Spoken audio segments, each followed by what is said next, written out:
Hello everyone, Ankit here और आज हम मार्वल की दुनिया में एक एपिक सफर शुरू करने वाले हैं with the movie that started it all, Iron Man 2008। ये मूवी सिर्फ हमें एक genius billionaire playboy philanthropist Tony Stark से मिलवाती नहीं बल्कि पूरे मार्वल सिनेमैटिक यूनिवर्स का फाउंडेशन भी रखती है। तो तैयार हो जाओ एक एक्शन पैक्ड जर्नी के लिए जिसमें इनक्रेडिबल इन्वेंशन, इंटेंस बैटल और एक स्टोरी होगी जो आपको सीट से उठने नहीं देगी। चलिए शुरू करते हैं। मूवी की शुरुआत होती है टोनी स्टार्क से, जो एक जीनियस इन्वेंटर और बिलियनर है। वो अपनी कंपनी स्टार्क इंडस्ट्रीज को हैंडल करता है जो एडवांस्ड वेपन बनाती है। हम देखते हैं टोनी एक प्लेबॉय की लाइफ जीता है, पार्टीज करता है और सब कुछ काफी लग्जरियस है उसके लिए। टोनी कुछ वेपन्स डील के लिए अफगानिस्तान पहुंचता है जहां वो सबको उसका न्यू इन्वेंशन जेरिको मिसाइल के बारे में बताता है जो कैपेबल थी एक पूरी कंट्री को तबाह करने जितनी। टोनी जेरिको मिसाइल की टेस्टिंग भी बताता है जहां मूवी का एक आइकॉनिक सीन बताया जाता है एंड इसी को देख के अफगानिस्तान सोल्जर्स डील को क्लोज करते हैं। अब टोनी कुछ सोल्जर्स के साथ एयरपोर्ट जाने लगता है बट वहीं बीच रास्ते में कुछ आतंकवादी उन पर हमला कर देते हैं। सारे सोल्जर्स एक एक करके मारे जाते हैं। टोनी अपनी जान बचाकर बाहर निकलता है बट वहीं एक मिसाइल उसके पास आकर गिर जाती है जो थी स्टार्क इंडस्ट्रीज की। टोनी वहां से भागने लगता है बट वो मिसाइल वहीं ब्लास्ट हो जाती है एंड टोनी वहीं बेहोश हो जाता है। सीन शिफ्ट होता है 36 घंटे पहले लास वेगस में, जहां टोनी स्टार्क का एक दोस्त जेम्स रॉडी उसके बारे में बताता है। एक वेपन डेवलपर हावर्ड स्टार्क, जिनका बेटा टोनी स्टार्क बचपन से ही काफी इंटेलिजेंट था, एक हादसे में उसके माता पिता की डेथ हो गई बट कुछ समय बाद उनके बेटे टोनी स्टार्क ने स्टार्क इंडस्ट्रीज को संभाला और न्यू वेपन टेक्नोलॉजी डेवलपमेंट में अपना योगदान दिया। टोनी ने एक अवार्ड जीता था बट उस समय वो अवार्ड लेने वहां अवेलेबल था ही नहीं। उसके पिता का दोस्त एंड टोनी का बिजनेस पार्टनर ओबेडाई स्टेन यानी ओबी स्टेज पे जाके उसका अवार्ड लेता है। कहानी अब प्रेजेंट में शिफ्ट होती है। टोनी को होश आता है एंड उसे पता चलता है वो एक अननोन प्लेस पर है। उसके चेस्ट पे एक डिवाइस लगा हुआ होता है एंड वहीं एक और कैरेक्टर दिखाया जाता है, येंसेन। टोनी येंसेन से पूछता है तुमने ये क्या किया मेरे साथ। येंसेन उसे बताता है मिसाइल के कुछ पार्टिकल्स तुम्हारे चेस्ट में हैं, वो अगर तुम्हारे दिल तक पहुंचे तो तुम्हारा खेल खत्म। ये मशीन एक इलेक्ट्रोमैग्नेटिक फील्ड जनरेट करती है जो उन पार्टिकल्स को तुम्हारे हार्ट तक पहुंचने नहीं देगी। येंसेन उसे खुद के बारे में भी बताता है, वो भी यहाँ बहुत टाइम से फंसा हुआ है एंड यहाँ से निकल के उसकी फैमिली से मिलना चाहता है। तभी वहाँ कुछ लोग आते हैं। येंसेन उसे बताता है ये एक क्रिमिनल ऑर्गेनाइजेशन 10 रिंग्स के लोग हैं, ये चाहते हैं तुम इनके लिए जेरिको मिसाइल बनाओ। टोनी पहले साफ मना कर देता है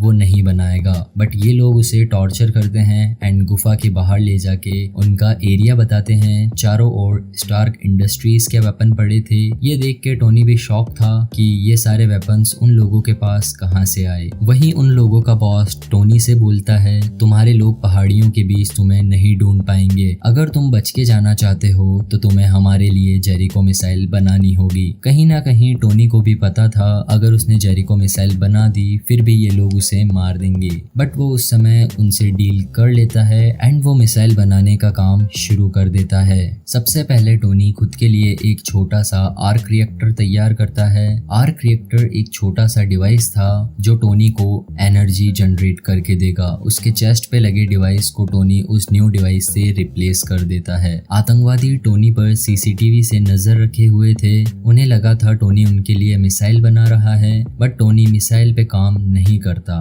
वो येंसेन को बोलता है हम मिसाइल बना भी देंगे तो भी ये लोग हमें नहीं छोड़ेंगे। टोनी येंसेन को एक सूट का डिजाइन बताता है एंड बोलता है हम ये सूट बनाएंगे जो हमें इन आतंकवादियों से लड़ने और हमें बचाने के काम आएगा। येंसेन टोनी की बात मान लेता है एंड उसके साथ सूट बनाने में लग जाता है। थोड़े टाइम बाद सूट लगभग बन गया था बट वहीं आतंकवादियों को शक होने लगता है, अंदर कुछ तो गड़बड़ है। वो लोग चेक करने आते हैं। टोनी एंड येंसेन को उसके सूट को एक्टिवेट करने के लिए कुछ फाइल्स डाउनलोड करने की जरूरत थी बट उनके पास टाइम नहीं था क्योंकि वो लोग उनको रोकने के लिए आ रहे थे। इस सिचुएशन को संभालने और टोनी को टाइम देने के लिए येंसेन एक गन लेके बाहर निकल जाता है और अंधाधुंध फायरिंग स्टार्ट कर देता है। टोनी का सूट एक्टिवेट हो जाता है बट दूसरी ओर येंसेन को अपनी जान कुर्बान करनी पड़ती करती है। अंदर टोनी रेडी था उसके न्यू सूट मार्क 1 के साथ। वो लोग गोलियां चलाते हैं बट उस सूट पे गोलियों का असर नहीं होता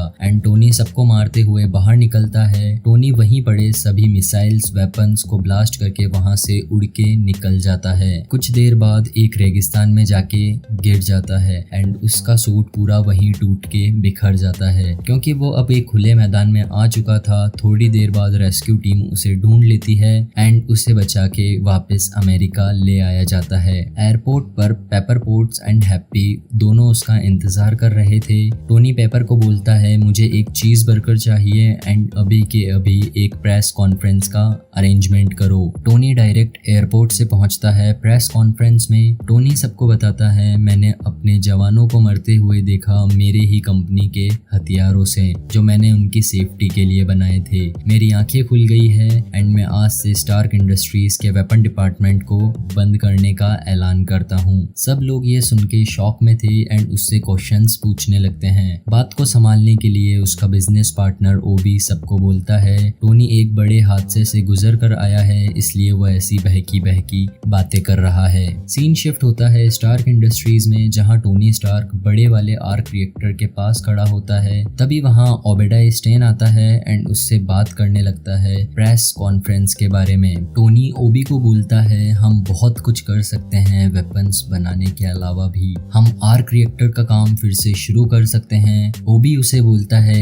ये एक पब्लिसिटी स्टंट था बट टोनी उसे बोलता है वो चल भी सकता है एंड वो उसे उसके सीने में लगा आर्क रिएक्टर बताता है। ये देख के ओबी थोड़ा शॉक होता है एंड बोलता है हम इस टेक्नोलॉजी को सबके सामने लाएंगे। बट उस समय टोनी नहीं चाहता था ये टेक्नोलॉजी गलत हाथों में जाए इसलिए वो उसे मना करके वहां से चल जाता है। सीन शिफ्ट होता है टोनी के घर जहां टोनी पेपर को बुलाता है। टोनी ने बहुत कम रिसोर्सेज की मदद से आर्क रिएक्टर बनाया था बट वो इतना कैपेबल नहीं था। अपने घर पे आके वो उसी आर्क रिएक्टर का एक अपग्रेडेड वर्जन बनाता है बट वो पुराने वाले को निकाल के खुद के सीने में नया वाला इंस्टॉल नहीं कर सकता था इसलिए वो पेपर की मदद लेता है। पेपर उसके चेस्ट से पुराना आर्क रिएक्टर निकाल के एंड पूछती है इस पुराने डिवाइस का क्या करना है। टोनी उस वक्त उसे बोलता है इसे फेंक दो, नष्ट कर दो। सीन शिफ्ट होता है उसी रेगिस्तान में जहां मार्क 1 सूट के साथ टोनी क्रैश लैंड हुआ था। अब वहां 10 रिंग्स के लोग आते हैं एंड मार्क 1 सूट के पीसेस कलेक्ट करके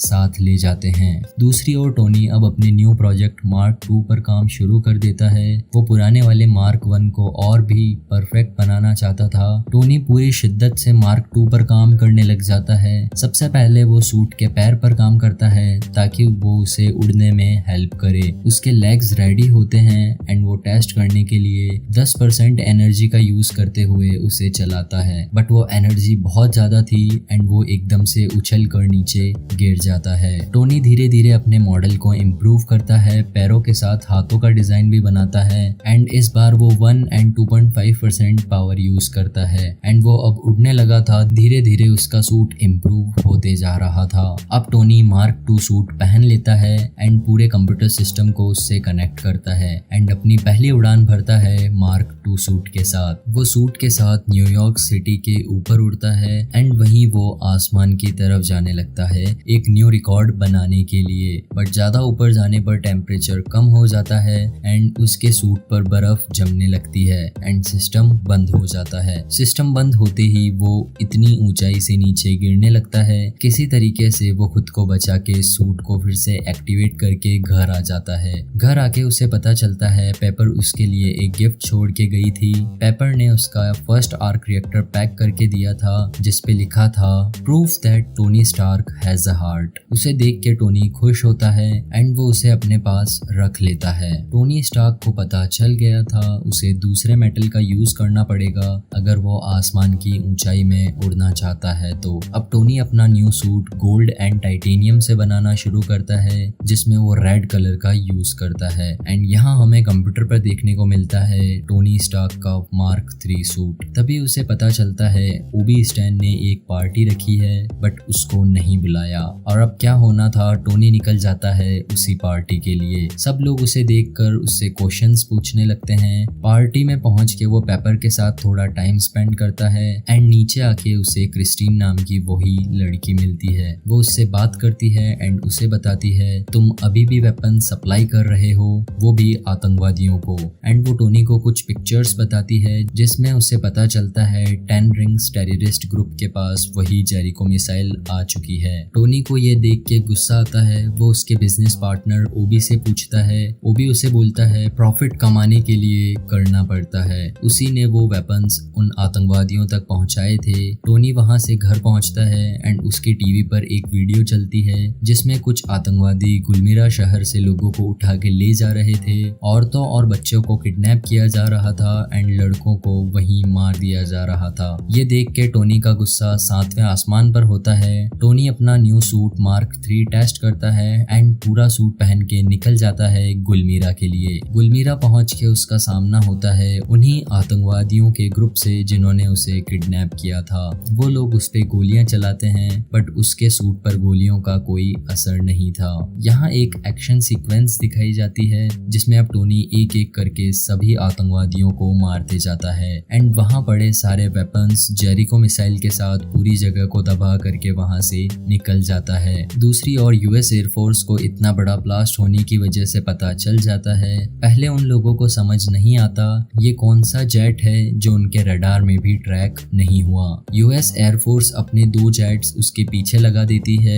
वहीं फाइट के बीच टोनी रोडी को कॉल करके बोलता है तुम मेरा पीछा कर रहे हो, मैंने ही उन आतंकवादियों का कैंप तबाह किया था। रोडी उन फाइटर जेट्स को उसके पीछे से हटा देता है। अब नेक्स्ट डे रोडी न्यूज में बताता है हमारे दुश्मनों पर उनके दुश्मनों ने अटैक किया, हमारा इसके बीच कोई भी हाथ नहीं था। दूसरी ओर ओबी स्टेन इस न्यूज को देखता है एंड वो समझ जाता है कोई हमारा दुश्मन है जो अब हमारे बीच आने लगा है एंड वो डायरेक्ट पहुंचता है अफगानिस्तान। वहां उसे 10 रिंग्स का मेंबर मिलता है जो उसे बताता है ये सब के पीछे टोनी का हाथ है एंड ओबी को उसका बनाया हुआ मार्क 1 सूट भी बताता है एंड बोलता है हम डील कर सकते हैं इस न्यू सूट की अगर तुम्हें चाहिए तो। बट ओबी एक हाई फ्रिक्वेंसी डिवाइस का यूज करता है। ये डिवाइस यूज करने पर आदमी को 15 से 20 मिनट तक लकवा मार जाता है जिसमें वो बिल्कुल मूव नहीं कर पाता। अब ओबी उस टोनी के मार्क 1 सूट के डिजाइन के साथ खुद का न्यू सूट रेडी करने लगता है। सीन शिफ्ट होता है टोनी के घर जहां अब पेपर को पता चल गया था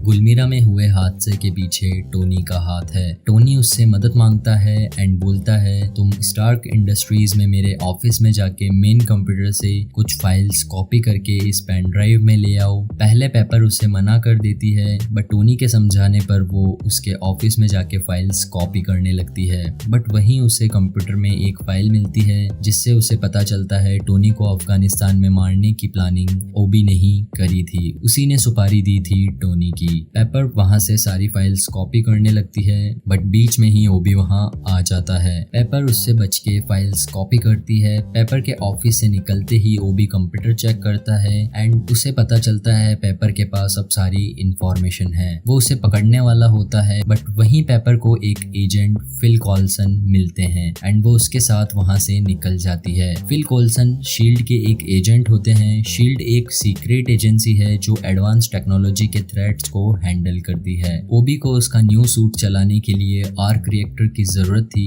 वो अपने साइंटिस्ट के पास जाता है एंड उन लोगों से टोनी जैसा आर्क रिएक्टर बनवाने वाला होता है। उसके साइंटिस्ट उसे बोलते हैं ये आर्क रिएक्टर बनाना पॉसिबल नहीं है। ओबी उसे बोलता है टोनी ने ये चीज एक गुफा में बनाई थी। वो साइंटिस्ट बोलता है बट सर मैं टोनी स्टार्क नहीं हूँ। ओबी को पता था जो इन्फॉर्मेशन पेपर के पास है अगर वो टोनी तक पहुंची तो टोनी उसे मारने जरूर आएगा। ओबी टोनी के पहले ही उसके घर पहुंच जाता है एंड वही हाई फ्रिक्वेंसी डिवाइस का यूज करता है टोनी पे जिससे टोनी को कुछ टाइम के लिए लकवा मार जाता है। ओबी उसे बोलता है मैंने ही तुम्हें मरवाने की सुपारी दी थी बट तुम बच गए। ओबी उसके चेस्ट से वही आर्क रिएक्टर को निकाल लेता है एंड वहां से चल जाता है। टोनी स्टार्क की हालत खराब थी। वो उसके चेस्ट में लगी मशीन के बिना ज्यादा टाइम तक नहीं जी सकता था बट उसे याद आता है उसका पुराना डिवाइस अभी भी नीचे पड़ा है। वो बड़ी मुश्किल से नीचे पहुंचता है एंड उसके पुराने आर्क रिएक्टर को लगा लेता है।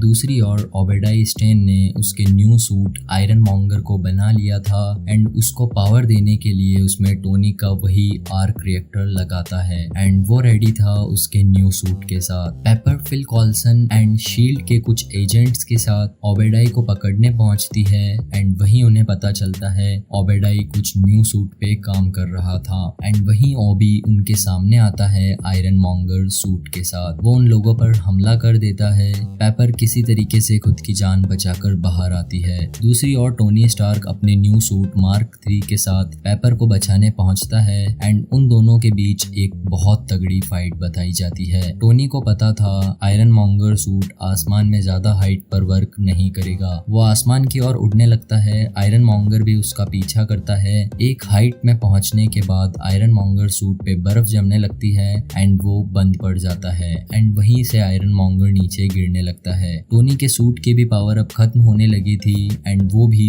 धीरे धीरे करके स्टार्क इंडस्ट्रीज की छत पे आके गिर जाता है। बट उसे पता चलता है आयरन मॉन्गर सूट अभी भी लड़ने के लिए रेडी है एंड अब यहाँ टोनी के पास ओबेडाई को हराने के लिए सिर्फ एक तरीका था। वो लोग बड़े वाले आर्क रिएक्टर के ऊपर खड़े थे। टोनी पेपर को कॉल करता है एंड बोलता है तुम्हें सारे सर्किट्स एक साथ ऑन करने होंगे एंड आर्क रिएक्टर को फुल पोटेंशियल पर ऑन करना होगा। टोनी के कहने पर पेपर बड़े वाले आर्क रिएक्टर को फुल पोटेंशियल पर ऑन कर देती है एंड उसमें से निकलती है बहुत हाई एनर्जी, जिस वजह से टोनी तो दूसरी जगह जाके गिर जाता है एंड आयरन मॉन्गर उसी एनर्जी की चपेट में आ जाता है। वो उसी बड़े वाले आर्क रिएक्टर में गिर जाता है एंड इसी के साथ आयरन मॉन्गर सूट ओबी के साथ खत्म हो जाता है। सीन नेक्स्ट डे शिफ्ट होता है जहां टोनी को प्रेस कॉन्फ्रेंस में जाके लास्ट नाइट के बारे में बताना था। फिल कॉल्सन उसे एक पेपर देते हैं जिसमें लिखा हुआ था उसे क्या बोलना है। उस आयरन मैन के सूट में टोनी का बॉडीगार्ड था एंड वो इस हादसे के टाइम वहां था ही नहीं। टोनी प्रेस कॉन्फ्रेंस में पहुंचता है।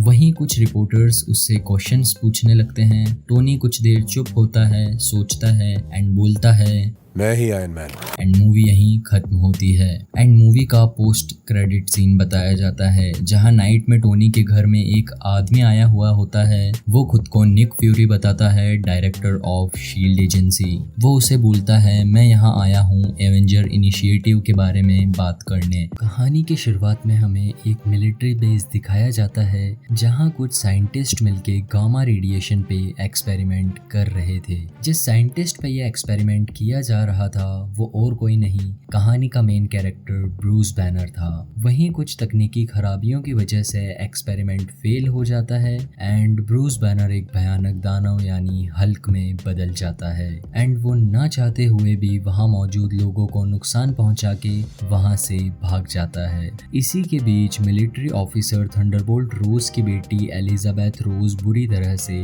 घायल हो जाती है। कहानी अब 5 साल आगे शिफ्ट होती है। ब्रूस बैनर अब सभी लोगों से दूर ब्राजील के एक शहर रोहिना में रहने लगा था। वो अपने गुस्से पे काबू पाने के लिए बहुत सी चीजें अपनाता है। योगा मेडिटेशन की क्लासेस भी ज्वाइन करता है। इसके साथ ही वो हमेशा एक हार्ट रेट मॉनिटरिंग वॉच पहन के रखता है क्योंकि उसे अपने गुस्से पे कंट्रोल करना था।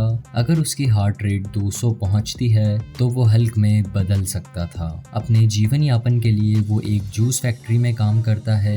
एक दिन फैक्ट्री में काम करते वक्त उसके हाथ पे कट लग जाता है एंड उसका इन्फेक्टेड ब्लड नीचे जाके एक बॉटल में गिर जाता है। ब्रूस जल्दी से नीचे भागता है, सभी मशीन्स को बंद करवा के उसके खून को साफ करता है एंड अपने काम में फिर से लग जाता है। बट उसके ब्लड की कुछ बूंदें एक जूस बॉटल में गिर जाती है एंड वो जूस बॉटल पैक होकर ट्रांसपोर्ट की जाती है यूएसए। सीन शिफ्ट होता है जहां ब्रूस बैनर एक आदमी के साथ एक डील करता है एंड उस आदमी से एक फूल मंगवाता है। ब्रूस अपने घर पहुंच के उसी फूल की पत्तियों एंड खुद के ब्लड के साथ एक्सपेरिमेंट करता है एंड साथ ही लैपटॉप पे एक मिस्टर ब्लू नाम के बंदे को सारी अपडेट देता रहता है। ब्रूस मिस्टर ब्लू को बताता है मुझे वो फूल मिल गया है जिससे उसके इन्फेक्टेड हल्क ब्लड को क्योर किया जा सकता था। वो फूल की पत्तियों को अपने ब्लड के साथ टेस्ट करता है। एक्सपेरिमेंट पहले तो काम करता है बट कुछ समय बाद हल्क का ब्लड फिर से ओवरपावर हो जाता है। अब ब्रूस को एक नया तरीका ढूंढना था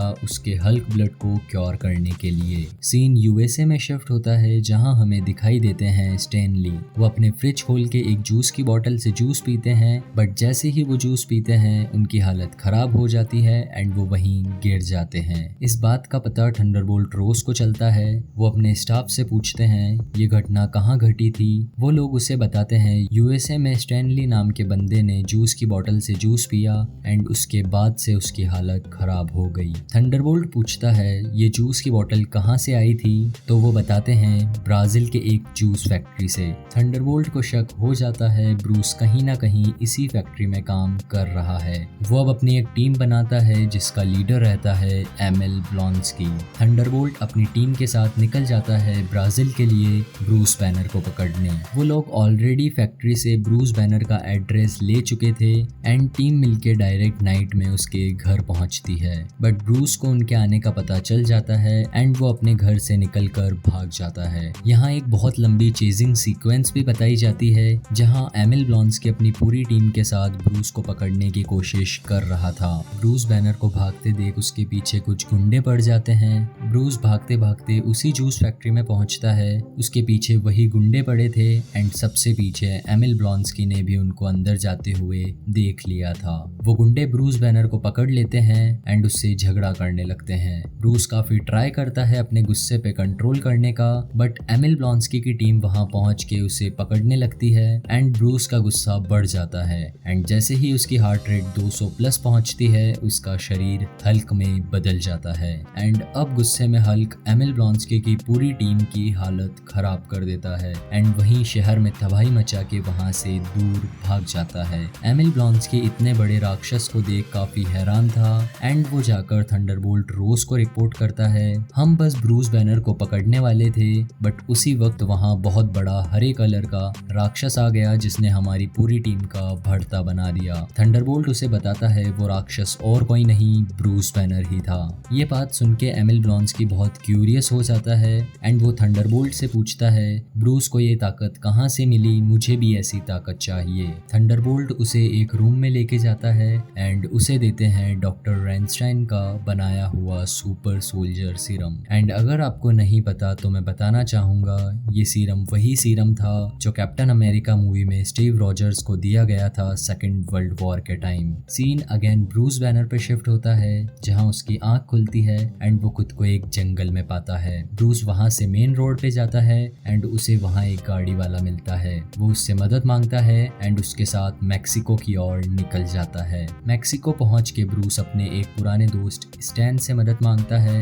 वो कुछ दिन के लिए उसी के रेस्टोरेंट में रुक जाता है एंड पिज्जा डिलीवरी बॉय का काम करने लगता है। ब्रूस एक दिन पिज्जा डिलीवरी के लिए एक यूनिवर्सिटी पहुंचता है जहां उसे उसका पहला प्यार एलिजाबेथ रोज दिखती है। वो उसे देख के काफी खुश था, बट एलिजाबेथ एक लड़के के साथ थी जिसे देख के लग रहा था एलिजाबेथ उसके साथ रिलेशन में है। ब्रूस यूनिवर्सिटी के अंदर पहुंचता है एंड वहीं पिज्जा डिलीवरी के बाद उसे वहां एक कंप्यूटर सिस्टम दिखता है एंड वो सोचता है इस कंप्यूटर सिस्टम से वो मिस्टर ब्लू से कांटेक्ट कर सकता है। ब्रूस कंप्यूटर सिस्टम को ओपन करता है, स्टार्क इंडस्ट्रीज में लॉगिन करके मिस्टर ब्लू से संपर्क करता है और कहता है मैं फिर से हल्क में बदल गया, मुझे इसका परमानेंट इलाज चाहिए। मिस्टर ब्लू कहते हैं मुझे तुम्हारे ब्लड सैंपल्स की जरूरत है, उसके बिना मैं तुम्हारी मदद नहीं कर पाऊंगा। ये सुन के ब्रूस निराशा के साथ दोबारा स्टैन के रेस्टोरेंट पहुंचता है। रात को एलिजाबेथ रोज अपने बॉयफ्रेंड के साथ उसी रेस्टोरेंट में पहुंचती है।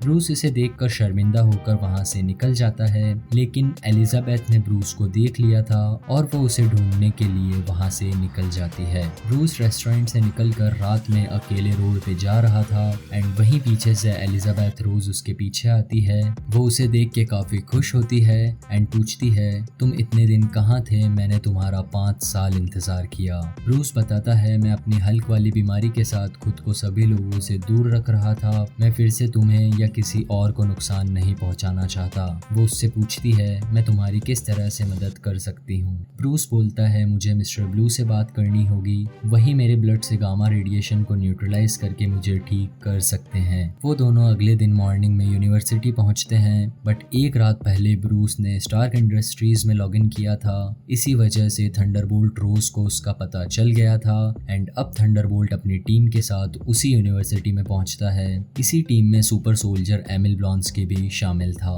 वो लोग ब्रूस ब्रूस को एक ब्रिज के अंदर कैद कर देते हैं एंड एमिल ब्लॉन्स्की के कहने पे 2 सोल्जर्स उस पर ग्रेनेड लॉन्चर चला देते हैं एंड जैसे ही उसका धुआं ब्रूस पर हावी होता है वो फिर से हल्क में बदल जाता है एंड इस बार हल्क काफी गुस्से में था।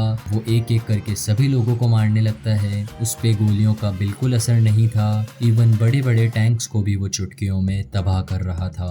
वहीं एमिल ब्लॉन्स्की जिसके पास अब सुपर स्ट्रेंथ थी वो हल्क से लड़ने पहुंचता है एंड वहीं ब्लॉन्स्की उसे पूछता है क्या तुम में सिर्फ इतनी ही पावर है, बट हल्क तो हल्क है। हल्क उसे एक लात मारकर अधमरा कर देता है। उसकी सुपर स्ट्रेंथ कुछ भी काम नहीं आती। वहीं एलिजाबेथ हल्क के पास पहुंचती है उसे शांत करने के लिए, तभी कुछ सोल्जर्स उस पे फायर करने लगते हैं एंड गुस्से में हल्क एलिजाबेथ को लेकर वहां से भाग जाता है। ब्लॉन्स्की को हॉस्पिटल में एडमिट करवाया जाता है जहां उसकी हालत बहुत खराब हो चुकी थी। उसकी सारी हड्डियां टूट गई थी एंड वो हिल भी नहीं पा रहा था। दूसरी ओर ब्रूस एलिजाबेथ के साथ न्यूयॉर्क की ओर निकल जाता है क्योंकि मिस्टर ब्लू वही न्यूयॉर्क में थे एंड वही ब्रूस के हल्क ब्लड को क्योर कर सकते थे। ब्रूस एक जगह से मिस्टर ब्लू को कांटेक्ट करता है एंड वहीं हमें पता चलता है मिस्टर ब्लू का असली नाम है डॉक्टर सैमुअल स्ट्रेन है। सीन अगेन एमिल ब्लॉन्स्की पे शिफ्ट होता है जहां वो फुल्ली रिकवर्ड हो चुका था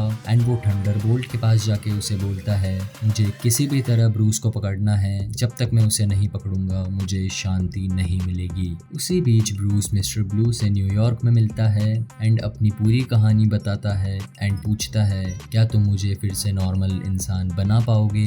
मिस्टर ब्लू बोलता है जब तुमने तुम्हारे ब्लड सैंपल्स भेजे तो वो काफी कम मात्रा में थे, मैंने उन पे एक्सपेरिमेंट करके उन्हें गाढ़ा बना के उनके बहुत सारे सैंपल्स बनाए। ब्रूस जब उसके ब्लड के इतने सारे सैंपल्स देखता है तो वो सीधा मिस्टर ब्लू से बोलता है आपको ये सभी ब्लड सैंपल्स को तबाह करना होगा क्योंकि एक आदमी है जो इन ब्लड सैंपल्स के पीछे पड़ा है एंड अगर उसे ये ब्लड सैंपल्स मिल गए तो वो चारों ओर तबाही फैला देगा। हमें इन सैंपल्स को अभी के अभी नष्ट करना होगा। बट उनकी बात के बीच एक स्नाइपर ब्रूस पर एक जहरीला डॉट चला देता है एंड उसे बेहोश कर देता है एंड वो ब्रूस एंड एलिजाबेथ को लेकर वर्जीनिया जाने लगते हैं। लेकिन एमिल ब्लॉन्स्की मिस्टर ब्लू के पास पहुंचता है एंड उसे बोलता है तुमने ब्रूस के साथ क्या किया जिससे उसे हल्क बनने की पावर मिली। मिस्टर ब्लू उसे बताता है ब्रूस गामा रेडिएशन की वजह से खुद को हल्क में बदल पाता है, बट अब मैंने उसके ब्लड से स्टेन निकाल लिया है। ब्लॉन्स्की मिस्टर ब्लू को डराते हुए बोलता है अगर तुम्हें तुम्हारी जान प्यारी है तो वो स्टेन मेरी बॉडी में इंजेक्ट कर दो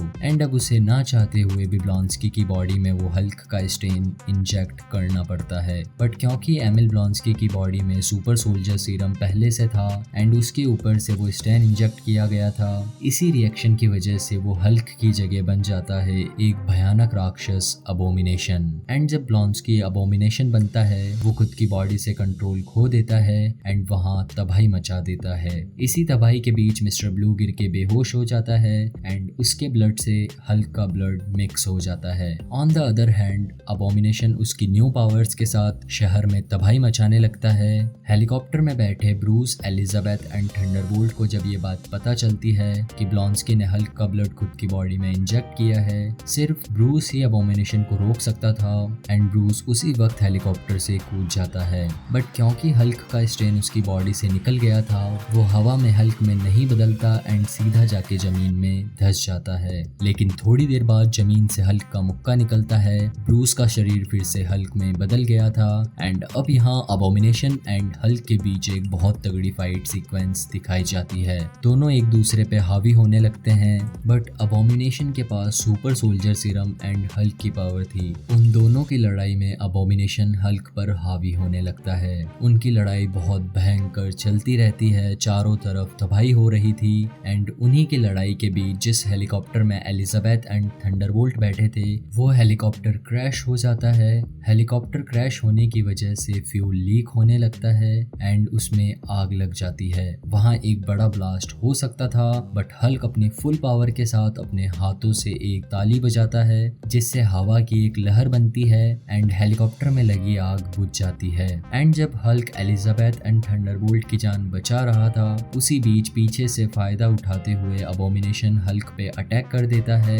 बट क्योंकि हल्क की पावर उसके गुस्से से जुड़ी है, जितना हल्क को गुस्सा आता है उसकी पावर उतनी ही बढ़ने लगती है एंड हल्क अबोमिनेशन पे हावी होने लगता है। वो अपने हाथों में एक लोहे की चेन लेता है एंड उसका गला दबाने लगता है। वहीं अधमरा अबोमिनेशन अब हल्क से हार मान लेता है एंड सरेंडर कर देता है। गुस्से में हल्क अबोमिनेशन के ऊपर पैर रखता है एंड बहुत तेज दहाड़ मारता है। इसी बीच एलिजाबेथ उसके पास आती है, बट हल्क को पता था वो कभी भी खुद के इंसानी रूप में वापस नहीं आ पाएगा, इसीलिए वो वहां से भाग जाता है। कहानी 6 महीने आगे बढ़ती है, जहां ब्रिटिश कोलंबिया के एक शहर बेलाकूला में ब्रूस अपनी लाइफ जी रहा था एंड अब उसने खुद की हल्क पावर्स पे काबू पाना भी शुरू कर दिया था। मूवी के पोस्ट क्रेडिट सीन में दिखाया जाता है एक बार में बैठ के थंडरबोल्ट ड्रिंक कर रहा था, तभी वहां एंट्री होती है टोनी स्टार्क की एंड वो थंडरबोल्ट से पूछता है क्या मुझे तुम्हारे सोल्जर्स मिल सकते हैं। थंडरबोल्ट उससे पूछता है तुम्हें मेरे सोल्जर्स क्यों चाहिए, जहां टोनी बोलता है मैं अपनी एक टीम बना रहा हूँ, एवेंजर इनिशिएटिव। एंड इसी के साथ ये शानदार मूवी यहीं खत्म होती है। टोनी ने एक इंटरव्यू दिया था जिसमें उसने सबके सामने कबूल किया था वही आयरन मैन है। इसी न्यूज के साथ ये मूवी की स्टार्टिंग होती है, जहां मॉस्को शहर में एक बूढ़ा आदमी यही न्यूज देख रहा था। उस बूढ़े आदमी की तबीयत बहुत खराब थी। वो अपने बेटे को अपने पास बुलाता है एंड उससे माफी मांगते हुए बोलता है मैं अपने ज्ञान के सिवा तुम्हें कुछ ना दे सका, एंड इतना बोल के वो आदमी मर जाता है। उसका बेटा दुख और गुस्से में था। उसके पिता ने उसके लिए आर्क रिएक्टर का एक ब्लूप्रिंट छोड़ा था। उसी ब्लूप्रिंट से पता चलता है एंटोन वैंग को उसके पिता and Howard Stark, Tony Stark के पिता, दोनों ने इस आर्क रिएक्टर प्रोजेक्ट पे एक साथ काम किया था। उस ब्लूप्रिंट एंड अपने पिता के ज्ञान की मदद से अब इवॉन आयरन मैन जैसा आर्क रिएक्टर बनाने में कामयाब हो जाता है। सीन टोनी पे शिफ्ट होता है। टोनी प्लेन से जंप करके एक इवेंट स्टार्क एक्सपो में धमाकेदार एंट्री करता है एंड बताता है स्टार्क एक्सपो इवेंट के बारे में, जिसमें दुनिया के किसी भी हिस्से से कोई भी आके पार्टिसिपेट कर सकता है एंड अपनी फ्यूचर टेक्नोलॉजी लोगों के साथ शेयर कर सकता है। टोनी अपने पिता हावर्ड स्टार्क की एक वीडियो चला के बैक स्टेज पे चल जाता है एंड एक डिवाइस से उसके ब्लड टॉक्सिसिटी चेक करता है। टोनी ने खुद की जान बचाने के लिए फर्स्ट मूवी में आर्क रिएक्टर तो बना लिया था, बट आर्क रिएक्टर को पावर देने के लिए जिस एलिमेंट का यूज किया जा रहा था वो था पैलेडियम, जो धीरे धीरे करके उसके शरीर में पॉइजन डाल रहा था। आर्क रिएक्टर उसकी जान तो बचा रहा था, बट वही आर्क रिएक्टर धीरे धीरे उसके मरने का कारण भी बनते जा रहा था।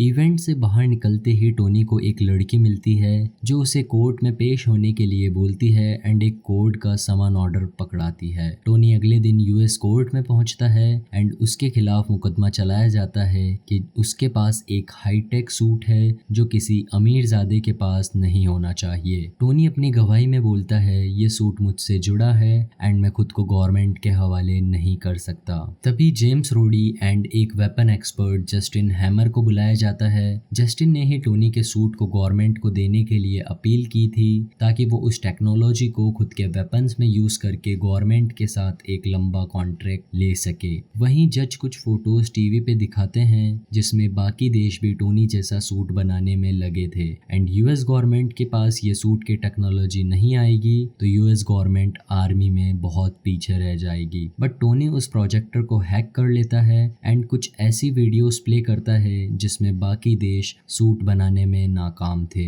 उसी वीडियोस में से एक वीडियो में जस्टिन हैमर ने भी सूट बनाया था जो बुरी तरीके से फेल हो गया था। टोनी अपनी चालाकी के साथ कोर्ट में जीत जाता है एंड इसी न्यूज को मॉस्को में बैठा इवॉन वैंग को भी देख रहा था एंड उसने टोनी से बदला लेने के लिए 2 इलेक्ट्रिक चाबुक बना लिए थे जिसे पावर मिल रही थी आर्क रिएक्टर से। इवॉन बदला लेने के लिए नकली पासपोर्ट बनवा के एंड अपने सूट को लेके निकल जाता है मोनाको सिटी के लिए। सीन शिफ्ट होता है टोनी के घर पे, जहां हमें टोनी के बनाए हुए 4 सूट्स बताए जाते हैं। पहला सूट मार्क 1 जो उसने अफगानिस्तान में खुद की जान बचाने के लिए बनाया था। घर पहुंचने के बाद उसने मार्क 2 सूट बनाया, बट वो आसमान की ऊंचाइयों में उड़ने के लिए कैपेबल नहीं था, इसीलिए उसने मार्क 3 सूट बनाया। बट फर्स्ट मूवी के एंड फाइट में वो काफी हद तक डैमेज हो चुका था एंड अब उसके पास था एक लेटेस्ट सूट मार्क 4। टोनी के पास सूट तो थे बट उन्हें पावर देने के लिए आर्क रिएक्टर में जो पावर सोर्स का यूज किया जा रहा था वही सोर्स धीरे धीरे उसके बॉडी में पॉइजन बढ़ा रहा था। उसे अब पैलेडियम का रिप्लेसमेंट ढूंढना था एंड वो इसी खोज में लगा हुआ था। वहीं उसके काम के बीच पेपर आ जाती है जो टोनी की असिस्टेंट थी। टोनी को पता था उसके ब्लड में जहर बढ़ता जा रहा है एंड कंपनी को चलाने के लिए उसे एक काबिल इंसान की जरूरत पड़ेगी। एंड वो अब फाइनली डिसाइड करता है एंड पेपर पॉट्स को कंपनी का न्यू सीईओ बनाने का फैसला कर लेता है। कंपनी का नया सीईओ बनाने के लिए लीगल टीम से एक लॉयर टोनी के घर आती है। टोनी को वो लड़की काफी पसंद आती है एंड वो उसका नाम पूछता है एंड पेपर को बोलता है मुझे यही अपनी न्यू सेक्रेटरी चाहिए। वो लड़की उसे अपना नाम नेटली बताती है। नेटली टोनी के कुछ फिंगरप्रिंट्स लेके वहां से चल जाती है। सीन शिफ्ट होता है मोनाको के एक कार रेसिंग इवेंट में जहां अमीर लोग आए थे अपनी कार की रेसिंग देखने के लिए। टोनी भी वहां पेपर के साथ अपनी कार रेस देखने आया था। टोनी अपनी न्यू सेक्रेटरी को बोल के एक सीट बुक करवाता है एंड वहीं उसे इलॉन मस्क भी मिलते हैं। टोनी के साथ वहीं जस्टिन हैमर भी मौजूद था। वो टोनी के पास आता है एंड उससे बात करने का ट्राई करता है बट टोनी उससे बात करने में बिल्कुल भी इंटरेस्टेड नहीं था एंड वो उसकी बातों को इग्नोर करते हुए वहां से चल जाता है। टोनी की ब्लड टॉक्सिसिटी बढ़ते जा रही थी एंड वही वो सोचता है मरने के पहले कुछ रोमांचक काम बचना नहीं चाहिए एंड अब वो रेसिंग ट्रैक पे निकल जाता है खुद की कार को खुद ही ड्राइव करने के लिए। रेस स्टार्ट होती है एंड वहीं रेस के बीच इवान वैंको रेस ट्रैक पर आ जाता है एंड अपने न्यू सूट एंड इलेक्ट्रिक चाबुक के साथ अपने पास आने वाली कार को एक झटके में काट देता है। नेक्स्ट कार टोनी की थी। पेपर टीवी पे ये सिचुएशन देख के एक सूटकेस हैप्पी के साथ लेके निकल जाती है टोनी की जान बचाने। हैप्पी खुद की कार को रेस ट्रैक के अंदर डाल देता है। दूसरी ओर इवान के पास जैसे ही टोनी की कार आती है वो उसे भी एक झटके में काट देता है एंड आगे बढ़ता है टोनी को जान से मारने के लिए। दोनों की फाइट के बीच पेपर एंड हैप्पी वहां पहुंच जाते हैं। पेपर टोनी के पास वही सूटकेस फेंकती है एंड वो सूटकेस और कुछ नहीं था, वो था टोनी का न्यू सूट मार्क 5। टोनी अपने मार्क 5 सूट को फुल्ली पहन लेता है। अब यहाँ आयरन मैन एंड विप्लैश के बीच में एक अच्छी खासी फाइट सीक्वेंस दिखाई जाती है बट टोनी के सूट के सामने इवॉन का सूट नहीं टिक पाता एंड टोनी उसके चेस्ट से वही आर्क रिएक्टर निकाल के उसे तोड़ देता है। इवॉन को पुलिस अपने साथ ले जाती है। टोनी उस आर्क रिएक्टर को देख के काफी कंफ्यूज था क्योंकि उसके पास ही वो आर्क रिएक्टर था और किसी के पास वो टेक्नोलॉजी नहीं थी। इसी कंफ्यूजन को क्लियर करने के लिए टोनी जेल पहुंचता है एंड इवॉन से बात करता है। टोनी इवॉन से बोलता है तुमने आर्क रिएक्टर तो अच्छा बनाया बट तुम साइकिल डबल कर सकते थे एंड टोनी उससे पूछता है तुम्हें ये डिजाइन कहाँ से मिली, जिस पे इवॉन बोलता है ये डिजाइन मुझे मेरे पिता एंटोन वैंको ने दी थी एंड उन्हीं की वजह से आज तुम जिंदा हो। टोनी इवॉन की बातें सुन के वहां से जाने लगता है बट जाने के पहले इवॉन उसे बोलता है तुम्हारे शरीर में जो पैलेडियम का जहर है उससे दर्दनाक मौत होगी। टोनी मोनाको से न्यूयॉर्क अपने घर पहुंचता है एंड एंटोन वैंको के बारे में रिसर्च करने में लग जाता है। उसे पता चलता है एंटोन वैंको सोवियत यूनियन के एक फिजिसिस्ट थे। 1963 में वो यूनाइटेड स्टेट आए थे एंड जासूसी के इल्जाम में उन्हें वापस भेज दिया था। उनका एक बेटा भी था इवॉन वैंको जिस पे प्लूटोनियम के वेपन्स पाकिस्तान को बेचने का इल्जाम लगा था। इसके लिए उसे 15 साल की जेल भी हुई थी। टोनी ये सब डिटेल चेक कर रहा था तभी रूडी उसके पास पहुंचता है एंड उसे बोलता है यूएस गवर्नमेंट तुम्हारा ये सूट हथियाना चाहती है, सिर्फ मैं ही हूँ जो अभी तक यूएस गवर्नमेंट को रोक के रखा है बट तुम्हारी ऐसी ही हरकतें रहेगी तो यूएस गवर्नमेंट जल्द से जल्द तुम्हारे घर में घुस के सारे सूट ले जाएगी। On the other hand Ivan को जेल में डलवा दिया था एंड एक दिन उसे खाने के साथ एक प्लेट में बॉम्ब एंड एक मैसेज मिलता है। मैसेज पढ़ते ही उसके जैसा दिखने वाला सेम नंबर सेम कपड़े पहने हुए एक आदमी उसी के सेल में आ जाता है। इवॉन उसे बेहोश करके बॉम्ब लगाकर वहां से निकल जाता है। कुछ गार्ड्स मिलके इवॉन को कैद करके डायरेक्ट जस्टिन हैमर के पास लेके जाते हैं। हैमर ने इवॉन को रेसिंग ट्रैक पर टोनी को मारने की कोशिश करते हुए देखा था एंड हैमर भी टोनी से परेशान था। हैमर उससे एक डील करता है, अगर वो उसे टोनी जैसा सूट मॉडिफाई करके देगा तो वो उसकी जान बचाने के साथ टोनी को मारने में भी उसकी मदद करेगा। इवॉन उस समय जस्टिन की डील एक्सेप्ट कर लेता है बट उसके इरादे कुछ और ही थे। सीन टोनी पे शिफ्ट होता है जिसकी हालत अब धीरे धीरे पैलेडियम की जहर की वजह से खराब होने लगी थी एंड आज उसकी बर्थडे पार्टी थी एंड वो अपनी बर्थडे पार्टी पार्टी में दारू पी के आयरन मैन सूट पहन के एंजॉय कर रहा था। वो नशे में आयरन मैन सूट के साथ फायर करता है। रोडी भी उस पार्टी में मौजूद था एंड टोनी के इन हरकतों को देखते हुए रोडी मार्क 2 सूट पहनकर आ जाता है टोनी को रोकने के लिए। दोनों के बीच अच्छी खासी फाइट सीक्वेंस दिखाई जाती है।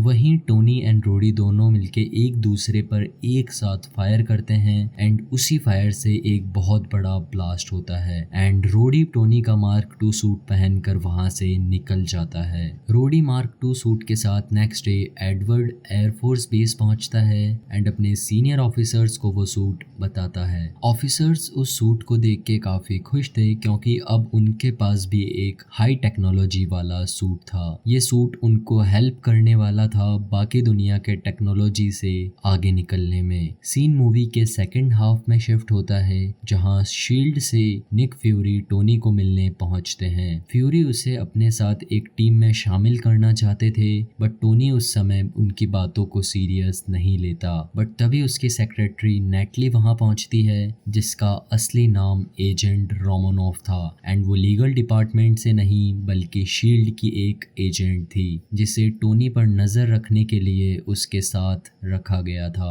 फ्यूरी उससे पूछता है तुमने अपनी असिस्टेंट को सीईओ बना दिया, अपना सब कुछ दान कर रहे हो, यहाँ तक कि अपने दोस्त को अपना सूट ले जाने दिया। दोनों की बात के बीच नताशा पीछे से टोनी को एक इंजेक्शन लगा देती है। टोनी पूछता है ये तुमने मेरे साथ क्या किया, जिस पर फ्यूरी उसे बोलता है ये लिथियम डाइऑक्साइड है, ये पैलेडियम के जहर के लक्षणों को कम करेगा। लिथियम डाइऑक्साइड सिर्फ लक्षणों को कम करने में मदद कर सकता था। फ्यूरी टोनी को उसके पिता एंड आर्क रिएक्टर की खोज के बारे में बताते हैं जिस पे टोनी पूछता है सिर्फ वही इस प्रोजेक्ट पे काम कर रहे थे या एंटोन वैंको भी शामिल था। फ्यूरी बताते हैं एंटोन उसी सिक्के का दूसरा पहलू था पर वो इस प्रोजेक्ट से सिर्फ पैसे कमाना चाहता था, इसलिए तुम्हारे पिता ने उसे देश निकाला करवाया एंड वो जाके रशिया में रहने लगा। फ्यूरी बताता है सिर्फ तुम्हारे पास ही वो दौलत और वो ज्ञान है जिससे तुम पैलेडियम का रिप्लेसमेंट ढूंढ सकते हो एंड ये बात तुम्हारे पिता ने ही कही थी और शायद तुम्हें नहीं पता बट तुम्हारे पिता शील्ड के फाउंडर मेंबर में से एक थे। फ्यूरी एक सूटकेस देके एजेंट कोल्सन को टोनी के पास छोड़ के वहां से चल जाते हैं। On the other hand hammer industry में जस्टिन हैमर इवॉन के लिए उसका पंछी लेके उसके पास पहुंचता है बट वहां पहुंच के उसे पता चलता है इवॉन ने सूट को ड्रोन में बदल दिया था। हैमर इवॉन को बोलता है मुझे रोबोट्स नहीं बल्कि आयरन मैन जैसा सूट चाहिए बट इवॉन बोलता है ह्यूमन कंट्रोलेबल रोबोट से ड्रोन बेहतर है। हैमर के पास कोई ऑप्शन नहीं था, वो बोलता है तुम्हें जो भी बनाना है बनाओ पर वो बेस्ट होना चाहिए। सीन अगेन एडवर्ड एयरबेस में शिफ्ट होता है जहां रोडी के सीनियर ऑफिसर्स डिसाइड करते हैं जो जस्टिन हैमर के साथ डील करके टोनी के मार्क 2 सूट को हथियारों से लहस करेंगे। जस्टिन हैमर को बुलाया जाता है, वो रोडी को बहुत सारे वेपन्स दिखाता है जिसे वो मार्क 2 के साथ जोड़ सकते थे। दोनों के बीच डील फिक्स होती है एंड अब जस्टिन हैमर के पास ऐसा सूट था जिसे वो स्टार्क एक्सपो में दिखा सकता था। सीन अगेन टोनी पे शिफ्ट होता है जो फ्यूरी के दिए गए सूटकेस को ओपन करता है। उसमें उसे एंटोन वैंको का सामान एंड उसके डैड के कुछ क्लिप्स मिलती है। उन्हीं वीडियो क्लिप्स के बीच हावर्ड स्टार्क ने टोनी के लिए एक मैसेज छोड़ा था जिसमें वो बोलते हैं टोनी स्टार्क एक्सपो मॉडल मैंने सिर्फ तुम्हारे लिए बनाया है, ये एक नए भविष्य की शुरुआत है एंड एक दिन ये बात तुम जरूर समझोगे एंड जब ऐसा होगा तुम दुनिया को बदल दोगे। टोनी को पैलेडियम की जगह एक न्यू एलिमेंट की जरूरत थी। दरअसल इस एलिमेंट के बारे में हावर्ड स्टार्क ने ही रिसर्च की थी जब उन्होंने टेजरेक्ट के साथ काम किया था। हावर्ड को लगता था कि ये एलिमेंट लिमिटलेस, रिन्यूएबल और क्लीन एनर्जी का की है, लेकिन अपने टाइम में लिमिटेड टेक्नोलॉजी की वजह से हावर्ड खुद इस एलिमेंट को क्रिएट नहीं कर पाए। इसीलिए उन्होंने इस एलिमेंट के ब्लूप्रिंट को स्टार्क एक्सपो फेयरग्राउंड के मॉडल में छुपा दिया था ताकि उनका बेटा टोनी उन्हें फ्यूचर में डिस्कवर कर सके। टोनी उस स्टार्क एक्सपो मॉडल को अपने घर लाके उसको फिर से एनालाइज करता है एंड अब उसी मॉडल को स्कैन करके टोनी उस न्यू एलिमेंट को डिस्कवर कर लेता है एंड अब बारी थी उस न्यू एलिमेंट को सिंथेसाइज करने की। टोनी अब पूरी शिद्दत के साथ एक न्यू एलिमेंट को सिंथेसाइज करने में लग गया था। उसी के बीच एजेंट कोल्सन वहां पहुंचते हैं एंड टोनी को बोलते हैं मैं तुम्हें गुड बाय बोलने आया हूँ क्योंकि निक फ्यूरी ने मेरा ट्रांसफर न्यू मैक्सिको में कर दिया है। अब कॉल्सन को न्यू मैक्सिको क्यों भेजा गया था ये मैं आपको बताऊंगा मूवी के लास्ट में। कॉल्सन को गुड बाय बोल के टोनी फिर से काम में लग जाता है एंड प्रिज्मेटिक एक्सेलरेटर के साथ एक नए तत्व की रचना करता है एंड ये नया तत्व और कोई नहीं बल्कि वाइब्रेनियम था। On the other hand Ivan ने अपने New York reactor with double cycle बना लिया था एंड इस बार वो रेडी था टोनी के साथ बराबर मुकाबला करने के लिए। बट अब जस्टिन हैमर के पास टोनी का मार्क 2 सूट था एंड उसे अब इवॉन की जरूरत नहीं थी, इसीलिए वो इवॉन को हैमर इंडस्ट्री में कैद कर लेता है एंड उस पे नजर रखने के लिए 2 गार्ड छोड़ के स्टार्क एक्सपो में चल जाता है। सीन अगेन टोनी पे शिफ्ट होता है जहां उसे एक अननोन नंबर से कॉल आता है। टोनी इवॉन की आवाज सुन के शॉक था क्योंकि उसे लगा था वो जेल में हुए ब्लास्ट में मारा गया। इवॉन उसे बोलता है इलेक्ट्रिक साइकिल दुगनी कर दी, अब होगा बराबरी का मुकाबला।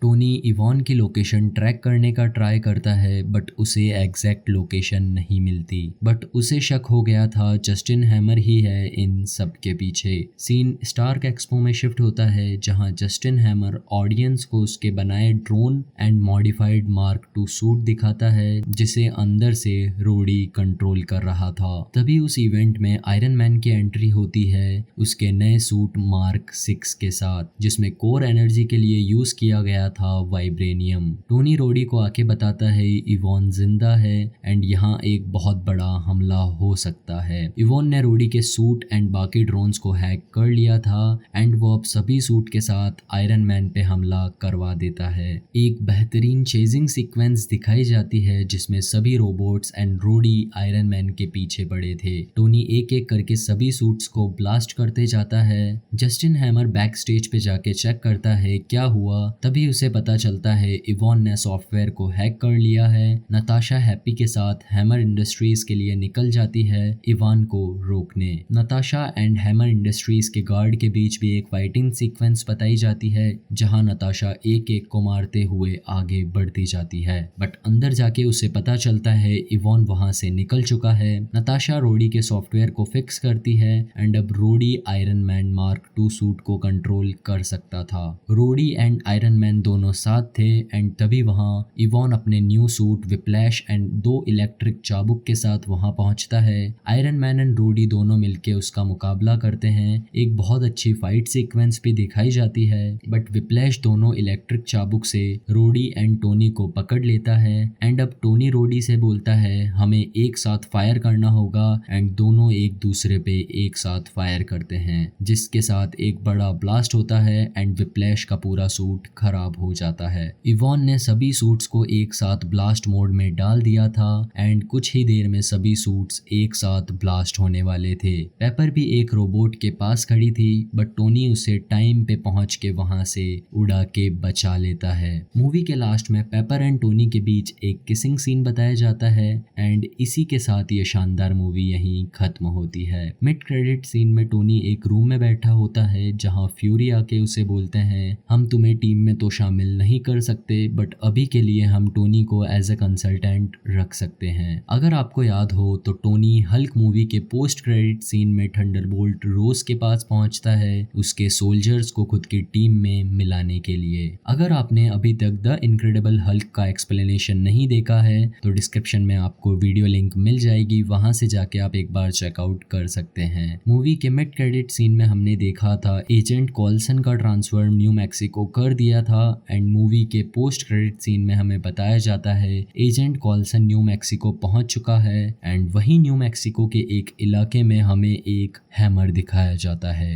एंड आप सभी लोग समझ गए होंगे ये हैमर किसका है। इमेजिन एक एरोगेंस प्रिंस जो अपने ही गुस्से में एसगार्ड का फ्यूचर खतरे में डाल देता है। ये है Thor the God of thunder जिसे उसके फादर अर्थ पर एक्साइल कर देते हैं। दूसरी ओर उसका छोटा भाई एसगार्ड के थ्रोन को हथियाने की कोशिश करता है। क्या थॉर अपनी गलतियों को सुधार पाएगा और क्या वो खुद को वर्दी प्रूफ कर पाएगा? तो रेडी हो जाओ मार्वल सिनेमैटिक यूनिवर्स की धमाकेदार 4th मूवी थॉर की कहानी को एंजॉय करने के लिए। कहानी शुरू होती है न्यू मैक्सिको के एक सुनसान इलाके में जहां डॉक्टर जेन फोस्टर अपने assistant and doctor Erik Selvig के साथ साथ रिसर्च कर रही थी। एक दिन उन्हें आसमान में एक तेज लाइट दिखाई देती है और वो लोग उस लाइट की तरफ बढ़ने लगते हैं। वहीं आसमान से कुछ जमीन पर आके गिरता है एंड जब वो उसे चेक करने आगे पहुंचते हैं तो जेन एक्सीडेंटली एक आदमी को अपनी कार से ठोक देती है और वो और कोई नहीं थॉर होता है। यहाँ से कहानी पास्ट में शिफ्ट होती है। ओडिन अपने दोनों बेटों को बताते हैं सदियों पहले इंसानों पर कुछ दूसरी दुनिया से आए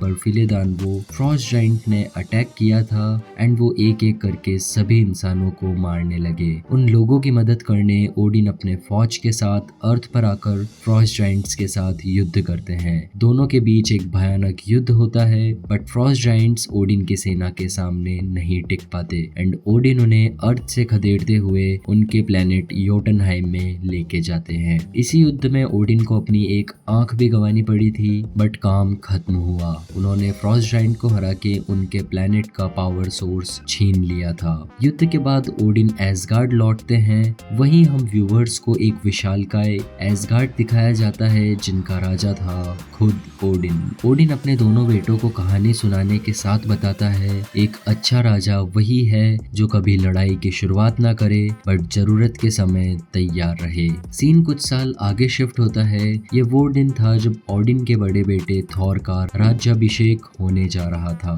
इसी सीन में हमें एक हिडन डिटेल भी बताई जाती है। जब ओडिन थॉर को बुलाते हैं तो वो थोड़ी हिचकिचाहट के साथ कहते हैं थॉर माय फर्स्ट बॉर्न। उस वक्त थॉर की माँ भी अपनी नजर घुमा लेती है जैसे वो इस बात से सहमत ना हो। ये छोटी सी डिटेल इशारा करती है कि ओडिन पूरी सच्चाई नहीं बोल रहे थे। थॉर असल में ओडिन का फर्स्ट बॉर्न नहीं था। ये राज हमें थॉर द रैग्नारॉक में पता चलेगा जिसका एक्सप्लेनेशन भी आपको चैनल पे जल्द देखने मिलेगा। अब कहानी पे फिर से आते हैं। ओडिन जैसे ही थॉर को राजा बनाने वाले थे उसी वक्त कुछ फ्रॉस्ट जायंट्स ओडिन के वॉल्ट में घुसकर अपना पावर सोर्स चुराने की कोशिश करते हैं लेकिन उनका सामना वॉल्ट के डिस्ट्रॉयर से होता है जो उन्हें वहीं मार गिराता है। ओडिन अपने दोनों बेटों के साथ वॉल्ट में पहुंचते हैं और वहां फ्रॉस्ट जायंट्स को मरे हुए पाते हैं। तभी थॉर गुस्से में कहता है फ्रॉस्ट जायंट्स को उनके किए की सजा मिलके रहेगी और ओडिन उसे शांत करते हुए समझाते हैं उन्हें सजा मिल चुकी है।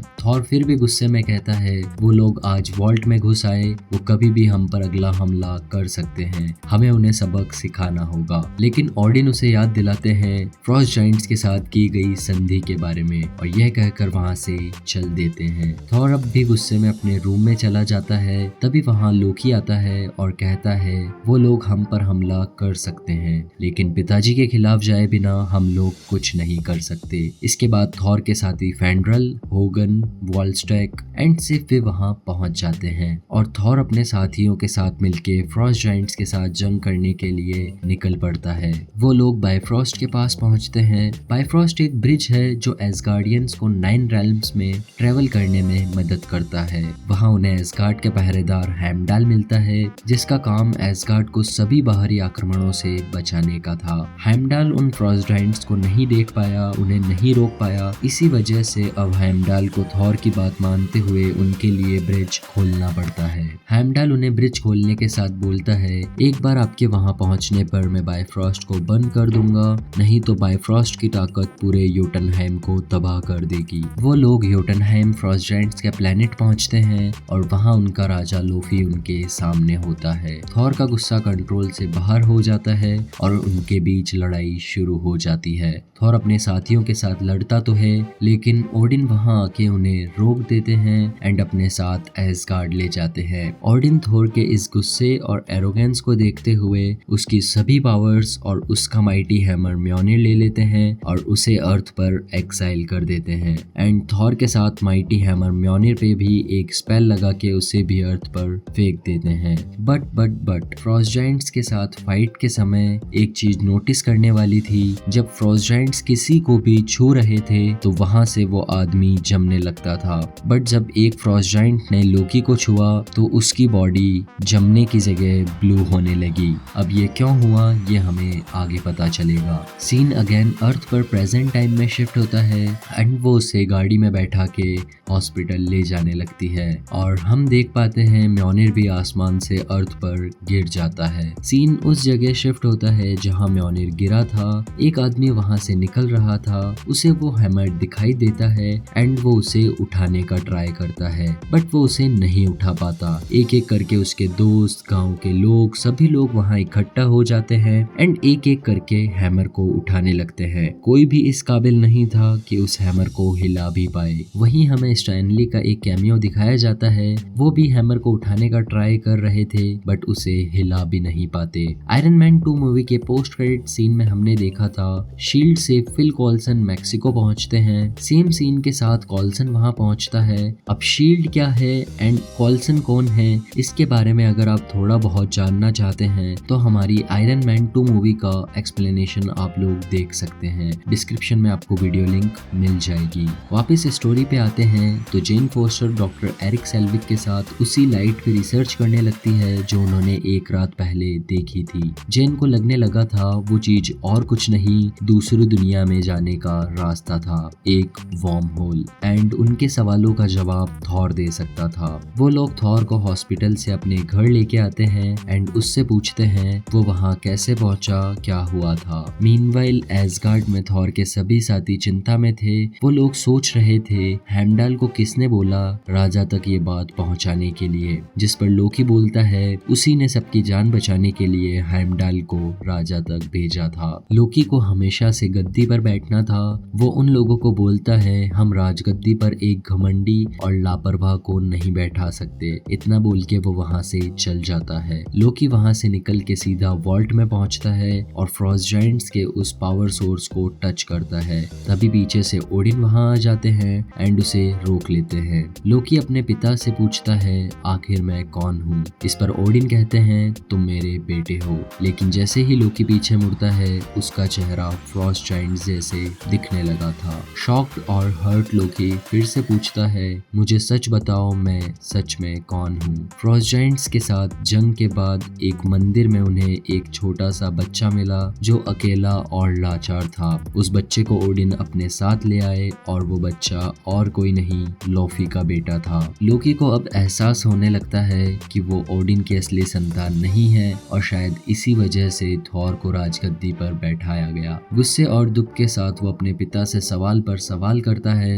एंड लोकी के इन सवालों को सुनते हुए वो वहीं बेहोश होकर गिर जाते हैं। अर्थ पर सीन शिफ्ट होता है जहां जेन फोस्टर थॉर से सवाल पे सवाल कर रही थी तुम कौन हो, कहां से आए हो। तभी उस रेस्टोरेंट में कुछ लोग आके एक हैमर की बात करने लगते हैं जो कोई नहीं उठा सका और अब शील्ड ने उस जगह को अपने कब्जे में ले लिया है। थॉर ये सुनते ही वहां से अपने हैमर की ओर निकल जाता है और जेन से कहता है मुझे वहां जाना होगा तो मुझे लेकर चलो। लेकिन डॉक्टर एरिक सेल्विक जो जेन के लिए उसके डैड जैसे थे वो उसे समझाते हैं थॉर पर भरोसा करना खतरनाक हो सकता है। जेन भी सेल्विक की बात मानते हुए थॉर को मना कर देती है। थॉर भी उन्हें अलविदा कहकर अकेले निकल पड़ता है। जेन, एरिक एंड डार्सी अपने घर जाते हैं जहां उन्हें पता चलता है कि फिल कॉल्सन और शील्ड एजेंट उनका सारा रिसर्च का सामान लेके जा रहे थे। जेन उन्हें रोकने की भी कोशिश करती है पर वो लोग नहीं रुकते एंड जेन के सालों की मेहनत लेकर वहां से निकल जाते हैं। अब जेन के पास अपनी रिसर्च वापस लाने का कोई रास्ता नहीं था, इसीलिए वो थॉर के साथ म्योनिर की ओर निकल पड़ती है। जेन और थॉर म्योनिर के पास पहुंचते हैं जहां शील्ड ने एक रिसर्च स्टेशन बना रखा है और चारों तरफ गार्ड्स हैं। थॉर जेन से कहता है एक बार मुझे म्योनिर मिल जाए फिर मैं तुम्हारे सभी सवालों का जवाब दूंगा। थॉर धीरे से उस घेराबंदी में छुपते हुए अंदर घुस जाता है। सभी गार्ड्स उसको रोकने की कोशिश करते हैं लेकिन थॉर एक एक करके सभी को घायल करते हुए आगे बढ़ते रहता है। इसी दौरान हम क्लिंट बार्टन यानी हॉकाई को भी देखते हैं जो शील्ड के लिए काम कर रहा था और थॉर पर निशाना लगा के उसे रोकने के लिए तैयार था। लेकिन कॉल्सन उसे रोक देता है एंड कहता है रुको मुझे देखना है ये कौन है और हैमर के साथ क्या करता है। थॉर म्योनिर के पास पहुंचता है और उसे देख के खुश होता है। जब वो म्योनिर को उठाने की कोशिश करता है तो वो असफल रहता है। उस पल उसे अपनी गलतियों का एहसास होता है और वो वहाँ बैठ जाता है और कॉल्सन भी उसे अब गिरफ्तार कर लेते हैं और हम देखते हैं ओडिन का स्पेल थॉर के रियलाइजेशन के साथ मिट जाता है। कॉल्सन थॉर को एक रूम में बंद करके उससे सवाल पूछने लगता है तुम कौन हो, कहां से आए हो। थॉर को अपनी गलतियों का रियलाइजेशन होता है और वो बस वहाँ चुपचाप बैठा रहता है। कॉल्सन थोड़ी देर के लिए बाहर जाता है। तभी वहाँ थॉर के सामने लोकी लोकी की एंट्री होती है। थॉर लोकी को देख के पूछता है, तुम यहाँ कैसे भाई, एसगार्ड पे कुछ हुआ है क्या? लोकी सैड होके थॉर को बोलता है, पिताजी नहीं रहे, तुम्हारा देश निकाला, एसगार्ड पर नए हमले का डर वो नहीं सह सके। ओडिन सिर्फ ओडिन स्लीप में थे, बट लोकी नहीं चाहता था थॉर फिर से एसगार्ड आए, इसलिए वो झूठ बोल के थॉर की उम्मीद तोड़ देता है। लोकी जाने के पहले थॉर के हैमर म्योनिर को उठाने का ट्राई करता है, बट वो उसे नहीं उठा पाता। सीन योटनहाइम में शिफ्ट होता है, जहां हमें लोकी की सच्चाई पता चलती है। उसी ने थॉर के राज्याभिषेक के दिन फ्रॉस्ट जायंट्स को एसगार्ड में घुसने में मदद की थी, ताकि थॉर का ये खास दिन बर्बाद हो सके। लोकी ने और भी बड़े प्लान सोच रखे थे। उन्हीं प्लान को पूरा करने के लिए लोकी योटनहाइम पहुंचता है और उनके राजा लोफी से कहता है, मैंने ही तुम्हारे साथियों को एसगार्ड के अंदर आने में मदद की थी और मैं आपको और आपके कुछ सिपाहियों को छुपा के ओडिन के रूम तक ले जाऊंगा। वहां पहुंचकर आप उन्हें मार सकते हैं और ओडिन के मरने के बाद मैं आपका पावर सोर्स भी लौटा दूंगा। लोफी के साथ हाथ मिला के लोकी फिर से एसगार्ड पहुंचता है। मीनवाइल अर्थ पर जेन थॉर के गिरफ्तारी के समय वहां से निकल जाती है और घर पहुंचकर डॉक्टर एरिक से कहती है उन्हें थॉर को छुड़वाना होगा। एरिक पहले तो मना करते हैं, लेकिन जेन के इतने इंसिस्ट करने पर उन्हें थॉर को बचाना पड़ता है। एरिक कॉल्सन से आकर कहते हैं, इनका नाम डॉक्टर डोनाल्ड ब्लेक है, आपने जब हमारा सारा सामान उठाया तो ये पागल हो गए और यहाँ अंदर आ गए। कॉल्सन थॉर की सच्चाई जानना चाहता था, इसीलिए वो थॉर को छोड़कर अपना एक एजेंट उनके पीछे लगा देता है। एरिक और थॉर उनके घर पहुंचते हैं। थॉर जेन के लिए बाकी सारा सामान तो नहीं, बट उसकी डायरी चुरा कर लाया था जिसमें जेन की सालों की रिसर्च थी। थॉर उस डायरी को जेन को लौटाते हुए अपने घर एसगार्ड के बारे में बताता है और अपनी नॉलेज उसके साथ शेयर करता है। अब थॉर अपनी नई जिंदगी को एक्सेप्ट करते हुए जेन, एरिक एंड सेल्विक के साथ अर्थ पर रहने लगता है। On the other hand ash gourd में थॉर के साथियों की चिंता बढ़ती जाती है। एसगार्ड खतरे में था और लोकी राजगद्दी पर बैठा था। उन्होंने फैसला किया कि वो लोग लोकी के खिलाफ जाकर थॉर को एसगार्ड लाएंगे, बट उनकी बात के बीच हेमडाल उन्हें अपने पास बुला लेता है। हेमडाल की पावर थी कि वो सबको देख और सुन सकता था। उसने लोकी को योटनहाइम जाते हुए देखा था, लेकिन वो उनकी बातें नहीं सुन पाया। उसे भी शक था कि कुछ तो गलत हो रहा है और वो भी थॉर को एसगार्ड लाना चाहता था। हेमडाल थॉर के साथियों की मदद करते हुए उन्हें अर्थ पर भेज देता है, लेकिन लोकी उन्हें जाते हुए देख लेता है और उनके पीछे डिस्ट्रॉयर को भेज देता है, ये कहकर कि थॉर के साथ उनके कोई भी साथी बचने नहीं चाहिए। मीनवाइल थॉर के साथी उसे ढूंढते हुए उसके पास पहुंचते हैं। थॉर अपने साथियों को देख के खुश था। सिर्फ उसे बोलती है, हम आपको लेने आए हैं, बट थॉर बोलता है, पिताजी नहीं रहे और उनका हुक्म था हम एसगार्ड नहीं आ सकते। इस पर सिर्फ बोलती है, आपके पिता ओडिन जिंदा हैं। थॉर को अब समझ आ गया था लोकी ने उससे झूठ बोला। दूसरी ओर लोकी हेमडाल के पास पहुंचता है, बट हेमडाल समझ गया था लोकी ने ही फ्रॉस्ट जायंट को एसगार्ड में आने में मदद की। वो लोकी के खिलाफ बोलता है, बट लोकी उसी समय उसे फ्रॉस्ट जायंट के हथियार से जमा देता है। एक तरफ लोकी बायफ्रॉस्ट को खोल के लोफी और उसके कुछ साथियों को एसगार्ड में बुलाता है। दूसरी ओर अर्थ पर डिस्ट्रॉयर आगे बढ़ रहा था थॉर और उसके साथियों को मारने के लिए। थॉर और उसके साथी मिलकर डिस्ट्रॉयर को रोकने की कोशिश करते हैं, लेकिन वो लोग डिस्ट्रॉयर के सामने नहीं टिक पाते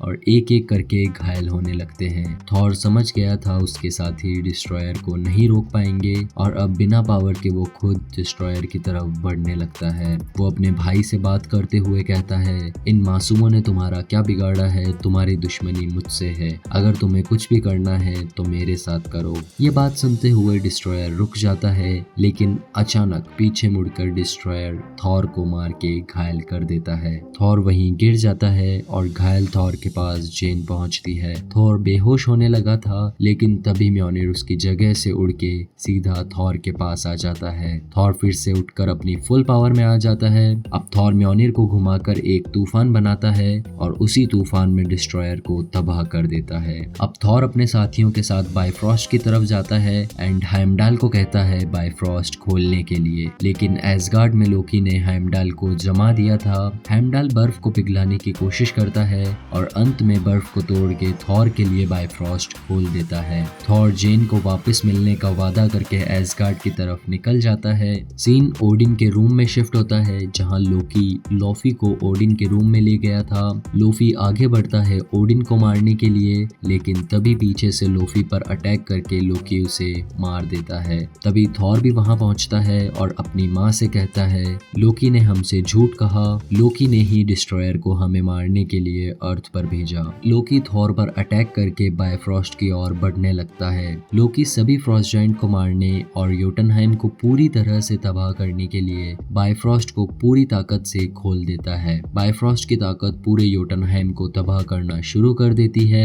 थॉर लोकी के पास पहुंचता है और उसे रोकने की कोशिश करता है, लेकिन लोकी ये सब अपने पिता के सामने अपने आप को साबित करने के लिए कर रहा था कि उनका बेटा लोकी उनकी जान बचाने के साथ उनके दुश्मनों को खत्म करने के भी काबिल है। लोकी और थॉर के बीच एक बेहतरीन फाइट सीक्वेंस दिखाई जाती है जहां लोकी अपने मैजिकल पावर्स के साथ थॉर से लड़ाई करता है। लोकी अपनी मैजिकल पावर के साथ थॉर पर अटैक करता है, लेकिन थॉर उसे गिराकर अपना माइटी हैमर म्योनिर उसके ऊपर रख देता है। अब थॉर के पास कोई चारा नहीं था। योटनहाइम को बचाने के लिए वो अपने हैमर के साथ बायफ्रॉस्ट के पुल को तोड़ने लगता है। तभी वहाँ एक बड़ा ब्लास्ट होता है और दोनों भाई पुल से गिरने वाले होते हैं। तभी वहाँ ओडिन पहुंचकर उन दोनों को पकड़ लेता है, बट लोकी खुद को साबित ना कर सका और आखिर में थॉर का हाथ छोड़ के वहाँ से इनफाइनाइट स्पेस में गिर जाता है। सब कुछ नॉर्मल होने लगा था और सब लोग शांति का जश्न मनाते हैं,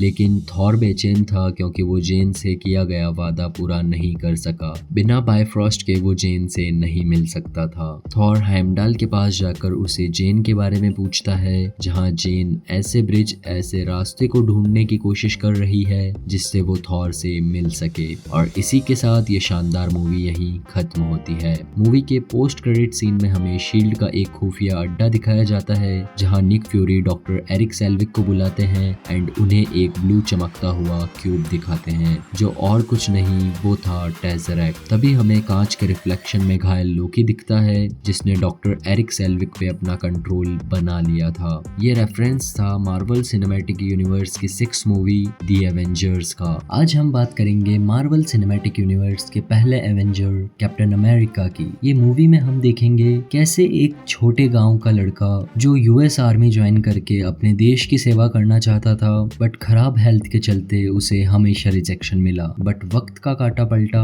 और एक दिन वो सोल्जर ही नहीं सुपर सोल्जर बनके दिलो जान से अपने देश की सेवा करता है। Intense action scenes, thrilling movements और एक इमोशनल जर्नी के साथ ये मूवी एक powerful super hero origin story दिखाती है। तो चलिए इस आइकॉनिक जर्नी को डिटेल में समझते हैं। मूवी शुरू होती है आर्कटिक में एक जगह से जहाँ कुछ साइंटिस्ट को एक एयरक्राफ्ट मिलता है जो बर्फ में जमा हुआ था। वो लोग उस एयरक्राफ्ट के अंदर घुसते हैं जहाँ उन्हें एक अमेरिकन फ्लैग वाली शील्ड मिलती है। यहाँ से कहानी 1942 टॉन्सबर्ग नाम के शहर में शिफ्ट होती है। ये समय वर्ल्ड वॉर 2 का था और हिटलर का खास आदमी हाइड्रा लीडर निकल पड़ा था एक दिव्य शक्ति की तलाश में। वो एक प्रीस्ट के पास पहुंचता है अपनी बैडएस कार में जिसके आगे हाइड्रा का लोगो लगा था। वो प्रीस्ट के घर में घुसकर छुपाए हुए उस दिव्य शक्ति को ढूंढ लेता है और उस गांव के सभी लोगों को मरवा देता है। सीन कहानी के मेन कैरेक्टर स्टीव रॉजर्स पे शिफ्ट होती है जो एक छोटा सा और कमजोर लड़का था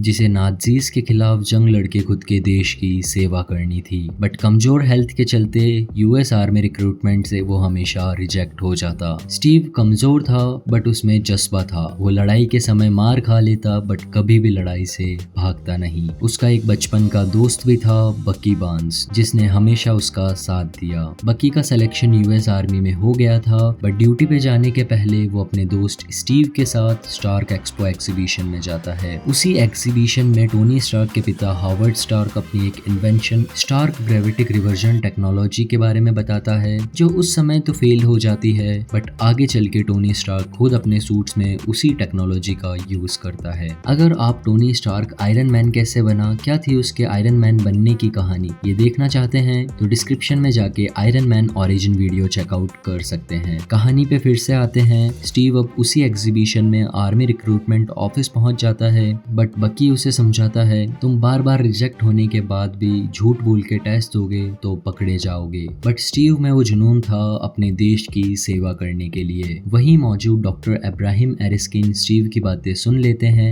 एंड उसके इस जज्बे को देखते हुए उसका रिक्रूटमेंट करते हैं स्ट्रेटेजिक साइंटिफिक रिजर्व में, जिसका मकसद था सुपर सोल्जर्स बनाना। स्टीव की ट्रेनिंग शुरू होती है जहां उसके फेलोज हर एक्टिविटी में उसे पीछे छोड़ देते हैं एंड उसे बुली करते हैं। एक दिन सभी लोगों का टेस्ट लेने के लिए कर्नल एक फेक ग्रेनेड सभी के बीच फेंक देते हैं। ग्रेनेड को देख के सभी लोग इधर उधर भाग जाते हैं, बट स्टीव सबकी जान बचाने के लिए ग्रेनेड पर कूद जाता है। स्टीव की इन्हीं खूबियों को देखते हुए उसे ही सुपर सोल्जर सीरम के लिए सेलेक्ट किया जाता है। एक्सपेरिमेंट के एक रात पहले एरिस्किन स्टीव से मिलने आते हैं। एरिस्किन उसे बताते हैं वो एक जर्मन साइंटिस्ट थे। जर्मनी में रहते वक्त हिटलर ने उनके नाम के बारे में सुना एंड उन्हें मदद के लिए कहा। मना करने पर हिटलर ने अपने रिसर्च डिपार्टमेंट के हेड जॉन स्मिथ को उनके पास भेजा। स्मिथ ने एरिस्किन का बनाया हुआ सुपर सोल्जर सीरम खुद की बॉडी में इंजेक्ट किया। सीरम पूरी तरह से तैयार नहीं था। स्मिथ को ताकत तो मिली, बट उसके साथ ही मिली side effects. Meanwhile scene Smith पे शिफ्ट होता है, जो अपने एक साइंटिस्ट आर्निम जोला के साथ मिलके टेज़रेक्ट की पावर को हार्नेस कर लेता है।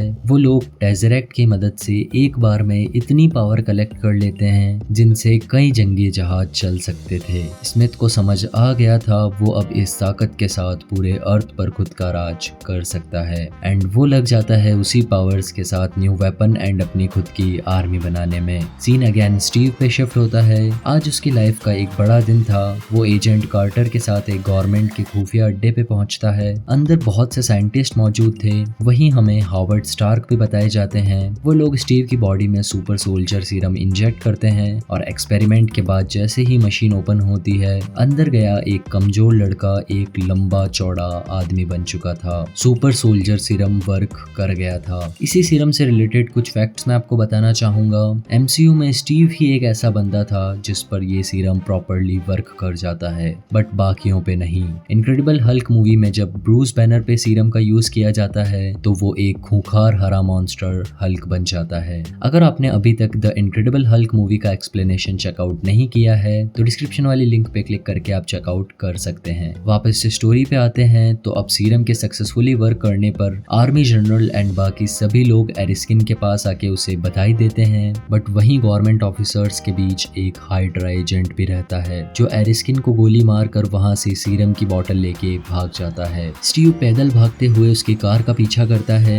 एक बेहतरीन चेजिंग सीक्वेंस बताई जाती है। स्टीव की स्ट्रेंथ पूरी तरह से बढ़ चुकी थी। वो खुद की पावर्स को कंट्रोल भी नहीं कर पा रहा था। भागते वक्त वो जाके कभी बिल्डिंग में टकराता तो कभी दूसरी चीज से टकराता। वो कार्स के ऊपर जंप करते हुए भागते जाता है और आखिर में स्टीव उस हाइड्रा एजेंट को पकड़ ही लेता है। स्टीव उससे पूछता है तुम कौन हो? वो आदमी बोलता है उनमें से एक, अगर तुम एक सर काटोगे तो दो और उसकी जगह ले लेंगे, हेल हाइड्रा। और इतना बोल के खुद के दांत में लगे जहर को लेके वो आदमी मर जाता है। सीन अगेन स्मिथ पे शिफ्ट होता है जहां उससे मिलने हिटलर के कुछ आदमी पहुंचते हैं। दरअसल हाइड्रा एक रिसर्च डिवीजन था जिसे हिटलर फंड करता था वेपन्स बनाने के लिए, बट स्मिथ ने कुछ और ही सोच रखा था। वो वहां आए सभी हिटलर के आदमियों को टेज़रेक्ट से बने वेपन से मार देता है एंड सभी के खिलाफ जंग छेड़ देता है। मीनवाइल एरिस्किन के मौत के बाद अब सुपर सोल्जर फिर से बनाना एक बहुत बड़ा चैलेंज था। डॉक्टर्स स्टीव की बॉडी से का ब्लड कलेक्ट करते हैं। साथ ही उस समय का best mechanical engineer Howard Stark लगा था हाइड्रा के उस सबमरीन को जांचने में, और जांच करने पर उन्हें पता चलता है हाइड्रा के पास कुछ बहुत ही एडवांस टेक्नोलॉजी है। एंड अब आर्मी जनरल पैगी हावर्ड के साथ निकल जाते हैं हाइड्रा के खिलाफ जंग लड़ने, बट वो लोग स्टीव की काबिलियत को नहीं समझते एंड उसे जंग लड़ने की बजाय एक गवर्नमेंट परफॉर्मर बना देते हैं जो गवर्नमेंट्स के बॉन्ड बेचने के लिए स्टेज पर परफॉर्म करता। बॉन्ड्स बेच के गवर्नमेंट को पैसा मिलता एंड वो लोग आर्मी में इन्वेस्ट करते। स्टीव की लाइफ बदल गई थी, बट जैसा उसने सोचा वैसा नहीं हुआ। वो एक जोकर बन गया था। स्टीव एक शहर से दूसरे शहर में परफॉर्म करता जिसमें स्टेज पर वो हर बार हिटलर को हराता। एक दिन इटली में स्टीव की परफॉर्मेंस होती है। परफॉर्मेंस के बाद पैगी स्टीव के पास आके उसे बोलती है तुम ये सब करने के लिए नहीं बने हो। उसी वक्त आर्मी कैंप में कुछ सोल्जर्स को लाया जाता है जो बुरी तरीके से लड़ाई में घायल हुए थे। पैगी स्टीव को बताती है जिन लोगों के सामने तुमने आज परफॉर्म किया वो लोग 107 बटालियन ग्रुप के थे, बाकी या तो मारे गए या फिर पकड़े गए। स्टीव का बचपन का दोस्त बकी बार्न्स भी 107 बटालियन ग्रुप में शामिल था। पैगी की बात सुनते ही स्टीव डायरेक्ट कर्नल फिलिप्स के पास पहुंचता है एंड उनसे बकी के बारे में पूछता है। कर्नल के सही जवाब नहीं देने पर स्टीव ऑस्ट्रिया के लिए अकेले निकल जाता है बाकी फंसे सोल्जर्स को बचाने के लिए। पैगी स्टीव का साथ देती है एंड हार्वर्ड के साथ मिलकर स्टीव को स्टार्क इंडस्ट्रीज के प्लेन में हाइड्रा कैंप तक छोड़ देती है जहां उनके सोल्जर्स फंसे हुए थे। दरअसल हाइड्रा के कैंप्स फैक्ट्रीज थे जहां वो टेज़रेक्ट की पावर से एडवांस वेपनरी बना रहा था। स्टीव उसी फैक्ट्री के अंदर छुपते छुपाते पहुंचता है एंड वहां फंसे सभी सोल्जर्स को आजाद करता है, बट उन कैदियों के बीच उसे उसका दोस्त बकी बार्न्स नहीं मिलता। एक सोल्जर उसे बताता है कुछ सोल्जर्स को बाकियों से अलग रखा गया था।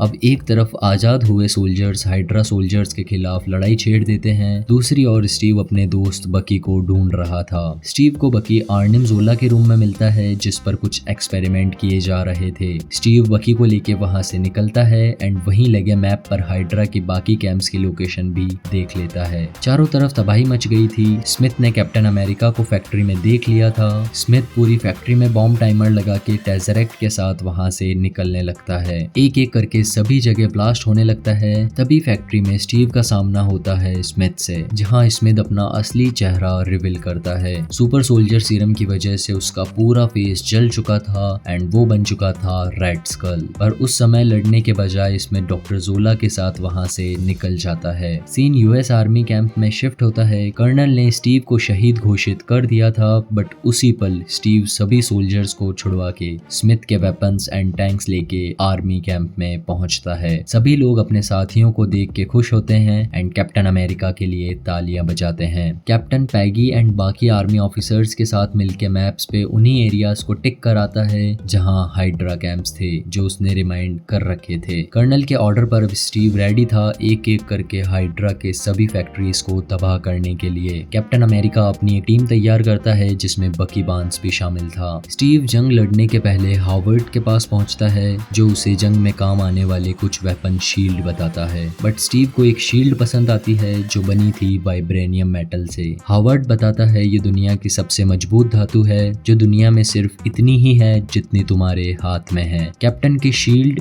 यूनिफॉर्म एंड टीम सब रेडी थी एंड अब कैप्टन एक एक करके स्मिथ के सभी कैंप्स को तबाह करते जाता है। उसी वक्त के बीच कैप्टन एंड पैगी के बीच का रिलेशन भी बनने लगा था। पैगी भी स्टीव को पसंद करने लगी थी। कैप्टन अपनी टीम के साथ स्मिथ के सभी कैंप तबाह कर रहा था, बट अभी भी उन्हें हाइड्रा के मेन कैंप के बारे में नहीं पता था जहां से हाइड्रा अपना सबसे बड़ा अटैक करने वाला था। कैप्टन अपनी टीम के साथ एक मिशन पे निकलता है जहां उन्हें चलती ट्रेन में उतर के हाइड्रा एजेंट आर्निम जोला को पकड़ना था। वो लोग ट्रेन में पहुंचते हैं, बट डॉक्टर जोला रेडी था। वो अपने बनाए कुछ रोबोटिक सूट्स के साथ सभी पे अटैक करता है। स्टीव एंड बकी दोनों मिलके उन रोबोट्स से फाइट करते हैं, बट उसी फाइट के बीच स्टीव का दोस्त बकी बार्न्स ट्रेन से नीचे खाई में गिर जाता है। उनकी टीम ने डॉक्टर जोला को गिरफ्तार कर लिया था, बट कैप्टन को अपना दोस्त इस फाइट में खोना पड़ा। वो लोग डॉक्टर जोला को कैद करके उससे पूछताछ करते हैं। डॉक्टर जोला भी खुद की जान बचाने के लिए उनकी मदद कर देता है। उनके पास अब ज्यादा समय नहीं बचा था। वो लोग अपनी टीम के साथ हाइड्रा के मेन कैंप पर अटैक करने का प्लान बनाते हैं। कैप्टन अपनी टीम कर्नल एंड पैगी के साथ मिलके हाइड्रा के मेन कैंप पर अटैक कर देते हैं।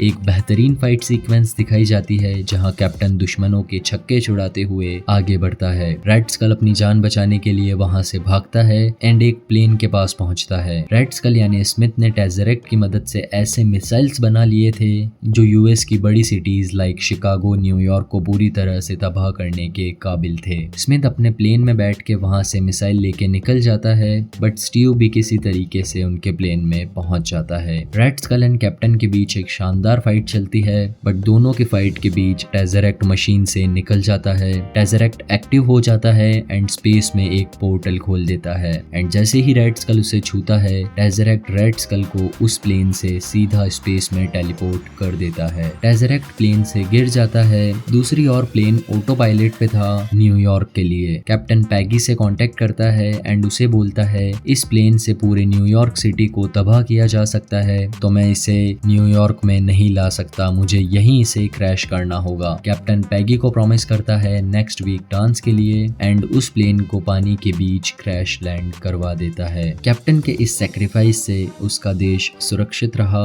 वॉर खत्म हुई। सभी लोग वॉर खत्म होने के बाद जश्न मनाते हैं। नेक्स्ट सीन में बताया जाता है हावर्ड ने टेज़रेक्ट ढूंढ लिया था, बट काफी ढूंढने के बाद भी उन्हें कैप्टन की बॉडी नहीं मिलती। कहानी प्रेजेंट डे में शिफ्ट होती है जहां स्टीव की नींद खुलती है एंड मूवी के स्टार्टिंग में हमने देखा था कुछ लोगों को कैप्टन की शील्ड के साथ कैप्टन की बॉडी भी मिल गई थी। कैप्टन की नींद खुलती है बट उसके आसपास की चीजों को देखकर उसे अजीब लगता है। वो वहां से भागकर बाहर निकलता है जहां उसे एक नया वर्ल्ड दिखाई देता है। उसके लिए सब कुछ नया था। तभी वहां शील्ड के डायरेक्टर निक फ्यूरी पहुंचते हैं एंड उसे बोलते हैं हम तुम्हें सब धीरे धीरे बताना चाहते थे। जिस पर स्टीव पूछता है क्या बताना चाहते थे? तुम नींद में थे 70 साल के लिए। कैप्टन इस बात को सुन के शॉक होता है बट यही सच्चाई थी एंड इसी के साथ ये शानदार मूवी यहीं खत्म होती है। मूवी की शुरुआत में चित्तौरी सेना का लीडर बताता है टेज़रेक्ट की पावर एक्टिवेट हो चुकी है और इंसान उसकी पावर को हार्नेस करने की कोशिश करेंगे एंड द अदर्स का लीडर लोकी को एक सेप्टर, एक हथियार देके अर्थ पर अटैक करने बोलता है। कहानी अर्थ पे शिफ्ट होती है जहां शील्ड के एक सीक्रेट रिसर्च स्टेशन पर रखा टेज़रेक्ट एक्टिवेट हो जाता है। टेज़रेक्ट एक मिस्टीरियस एनर्जी सोर्स है जो पूरे यूनिवर्स को खतरे में डाल सकता है। टेज़रेक्ट को हमने पुरानी मार्वल मूवीज जैसे कैप्टन अमेरिका में भी देखा है।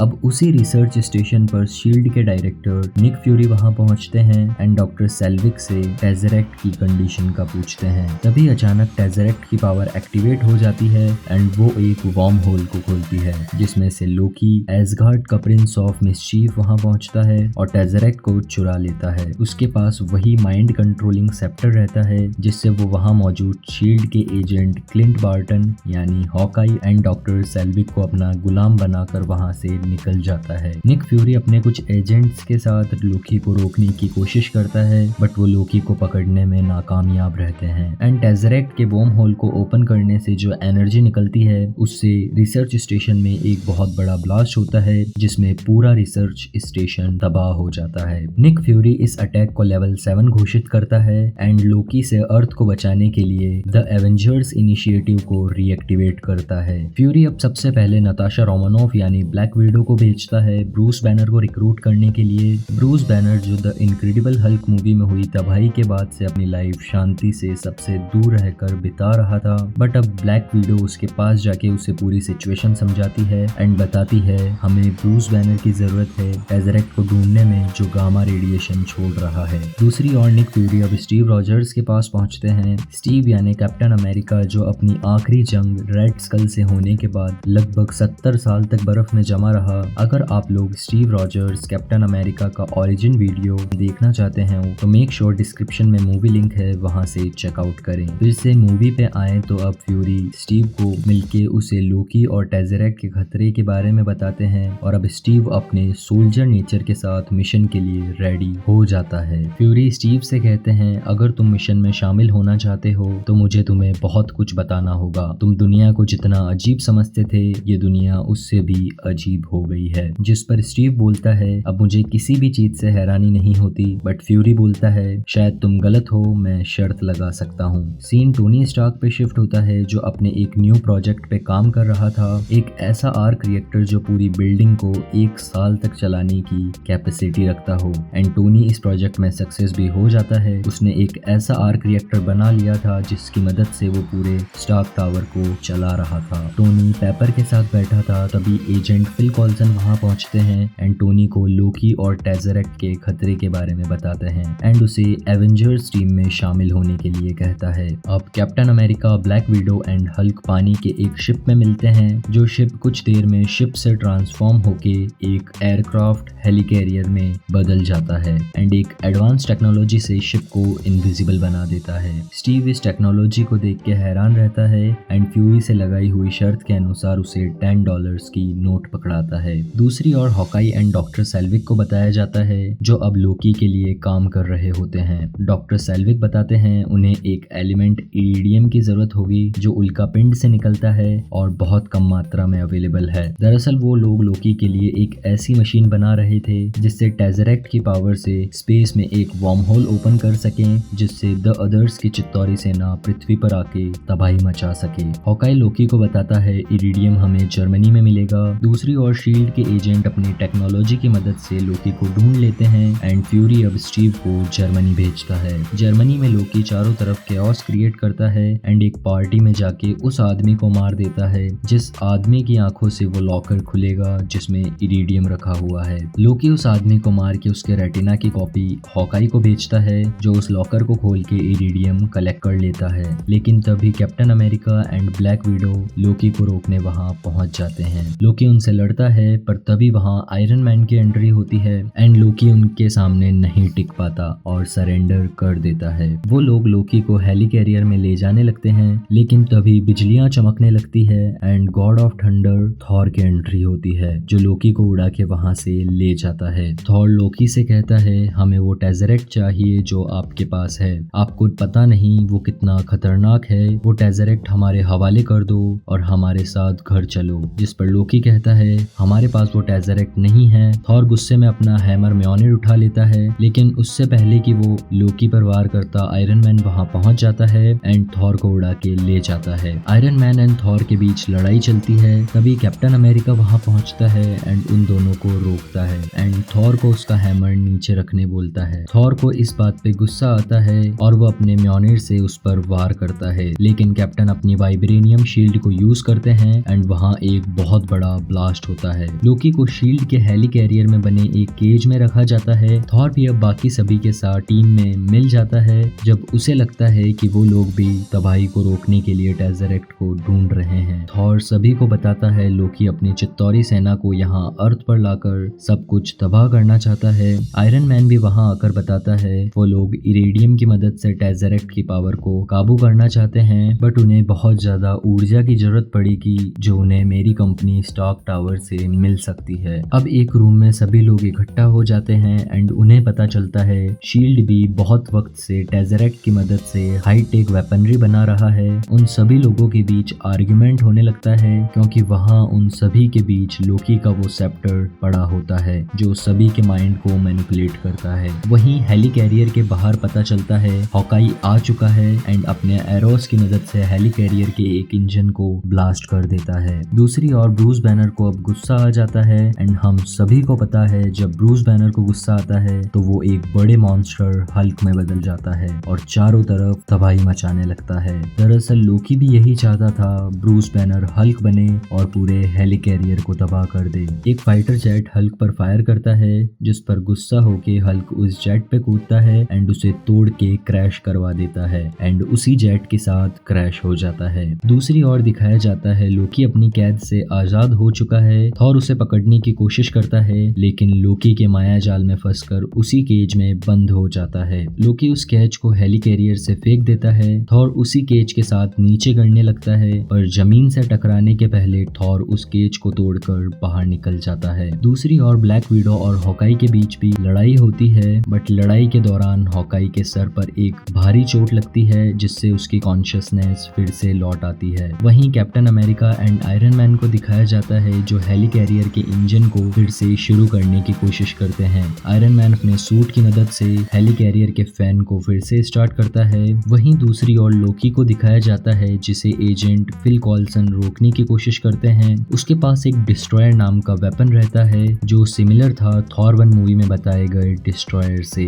लोकी अपनी चालाकी से एजेंट फिल कॉल्सन को पीछे से अटैक करके उसे मार देता है एंड अपने सेप्टर को लेके वहां से निकल जाता है। फ्यूरी फिल कॉल्सन की मौत के बारे में सभी सुपर हीरोज को बताते हैं एंड फिल कॉल्सन की जान जाया नहीं जाती, वो एक वजह ही काफी रहती है सभी सुपर हीरोज को एक साथ टीम बना के काम करने के लिए। टोनी को कहीं ना कहीं पता था अब लोकी सीधा स्टार्क टावर जाएगा जहां वो आर्क रिएक्टर की पावर से वॉर्म होल खोलने की कोशिश करेगा। जब टोनी स्टार्क टावर पहुंचता है तो वो देखता है डॉक्टर सेल्विग एक मशीन की मदद से टेजरेक्ट की पावर को कंट्रोल करके एक वॉर्म होल खोलने की कोशिश कर रहे हैं। टोनी उस मशीन पे फायर करता है लेकिन टेजरेक्ट की पावर से वहां एक शील्ड क्रिएट हो जाती है जिसे भेदना उसके लिए पॉसिबल नहीं होता और कुछ ही देर बाद टेजरेक्ट की पावर से आसमान में एक वॉर्म होल ओपन हो जाता है एंड द अदर की चित्तौरी सेना पृथ्वी पर आकर तबाही मचाना शुरू कर देती है। सभी एवेंजर्स चित्तौरी सेना से लड़ने की कोशिश करते हैं। वहीं थॉर को दिखाया जाता है जो अपने भाई लोकी से लड़ रहा होता है एंड उसे समझाता है आपको ये तबाही रोकनी पड़ेगी भाई। लोकी कहता है अब इस पोर्टल को बंद करना पॉसिबल नहीं है। दोनों के बीच घमासान युद्ध के बाद लोकी अपनी जान बचा के वहां से निकल जाता है। ब्रूस बैनर अब सबसे आखिरी में लड़ाई के बीच पहुंचता है, तभी आयरन मैन चित्तौरी सेना के एक बहुत बड़े मॉन्स्टर को लेके वहां पहुंचता है। कैप्टन अमेरिका ब्रूस से कहते हैं अब गुस्से का समय आ चुका है, जिस पर ब्रूस कहता है यही तो मेरी खासियत है, मैं हमेशा गुस्से में ही रहता हूँ। और जैसे ही वो बड़ा मॉन्स्टर ब्रूस के पास आता है, ब्रूस हल्क में ट्रांसफॉर्म होके एक पंच में ही चित्तौरी सेना के उस विशाल मॉन्स्टर को धाराशाही कर देता है। लेकिन एक मॉन्स्टर के मरने से वहां 2 मॉन्स्टर और आ जाते हैं। सभी एवेंजर्स मिलकर चित्तौरी सेना से लड़ने की कोशिश करते हैं। एक बहुत बेहतरीन फाइट सीक्वेंस दिखाया जाता है। दूसरी ओर डॉक्टर सेल्विक आयरन मैन ने जो ब्लास्ट किया था उसकी वजह से अपने कॉन्शियसनेस में फिर से आ जाते हैं एंड ब्लैक विडो को बताते हैं इस पोर्टल को बंद करने के लिए हमें लोकी के सेप्टर चाहिए होगा, जो उनसे कुछ ही दूर पड़ा रहता है। दूसरी ओर निक फ्यूरी को दिखाया जाता है जिसे हाई कमांड से ऑर्डर मिलते हैं न्यूक्लियर मिसाइल छोड़ के पूरे मैनहट्टन को तबाह कर दिया जाए, जिससे वहां मौजूद मशीन तबाह हो और वार्म होल बंद हो जाए। लेकिन निक फ्यूरी इस बात से मना करते हैं, बट हाई कमांड के ऑर्डर पे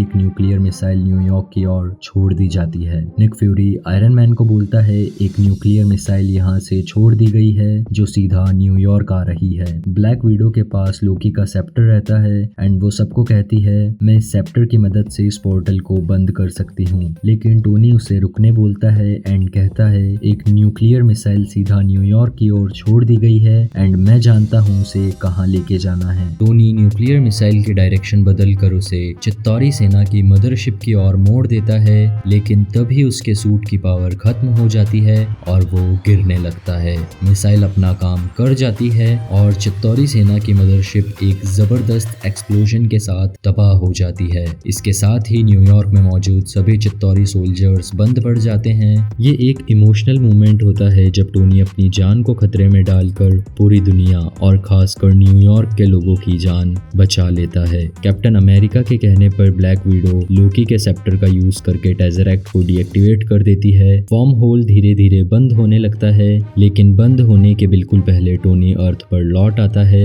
लेकिन उसके सूट की पावर खत्म होने की वजह से वो तेज रफ्तार के साथ जमीन की ओर गिर रहा होता है। लेकिन गिरने से पहले हल्क अपने जबरदस्त रिफ्लेक्सेस का यूज करके उसे बचा लेता है। लोकी आखिरकार एवेंजर्स के सामने सरेंडर कर देता है एंड थॉर उसे बंदी बनाकर टेज़रेक्ट की मदद से अपने साथ एसगार्ड ले जाता है। एवेंजर्स अपने अपने रास्ते चल देते हैं, लेकिन एक चीज बिल्कुल क्लियर थी, अगर कभी जरूरत पड़ी तो ये टीम एक साथ वापस जरूर आएगी। मिड क्रेडिट सीन में हमें दिखाया जाता है चित्तौरी सेना का लीडर द अदर थैनोस के पास जाके उसे बताता है हमने इंसानों को जितना कमजोर समझा वो उतने कमजोर नहीं है, उन्होंने पूरी चित्तौरी सेना को तबाह कर दिया। तभी हमें थैनोस की पहली झलक देखने मिलती है। उसके चेहरे पर एक हल्की सी हंसी थी जो इस बात की ओर इशारा करती है कि वो आने वाली मूवीज में डेंजरस विलन बनने वाला है। ये मोमेंट हम मार्वल फैंस के लिए काफी एक्साइटिंग था, क्योंकि हमें पहली बार थैनोस की झलक देखने मिली जो आने वाली एमसीयू मूवीज का मेजर विलन है। इसी के साथ ये मूवी यहीं खत्म होती है। इस मूवी ने मार्वल सिनेमैटिक यूनिवर्स को एक नई ऊंचाइयों पे पहुंचाया और हम मार्वल फैंस के लिए एक अनफॉरगेटेबल एक्सपीरियंस बनाया है। आपको ये एक्सप्लेनेशन कैसा लगा अपने थॉट्स कमेंट सेक्शन में जरूर शेयर करें और अपने फेवरेट सुपर हीरो का नाम लिखना ना भूलें। मिलते हैं नेक्स्ट एमसीयू मूवी एक्सप्लेनेशन के साथ, तब तक के लिए टेक केयर, कीप वॉचिंग।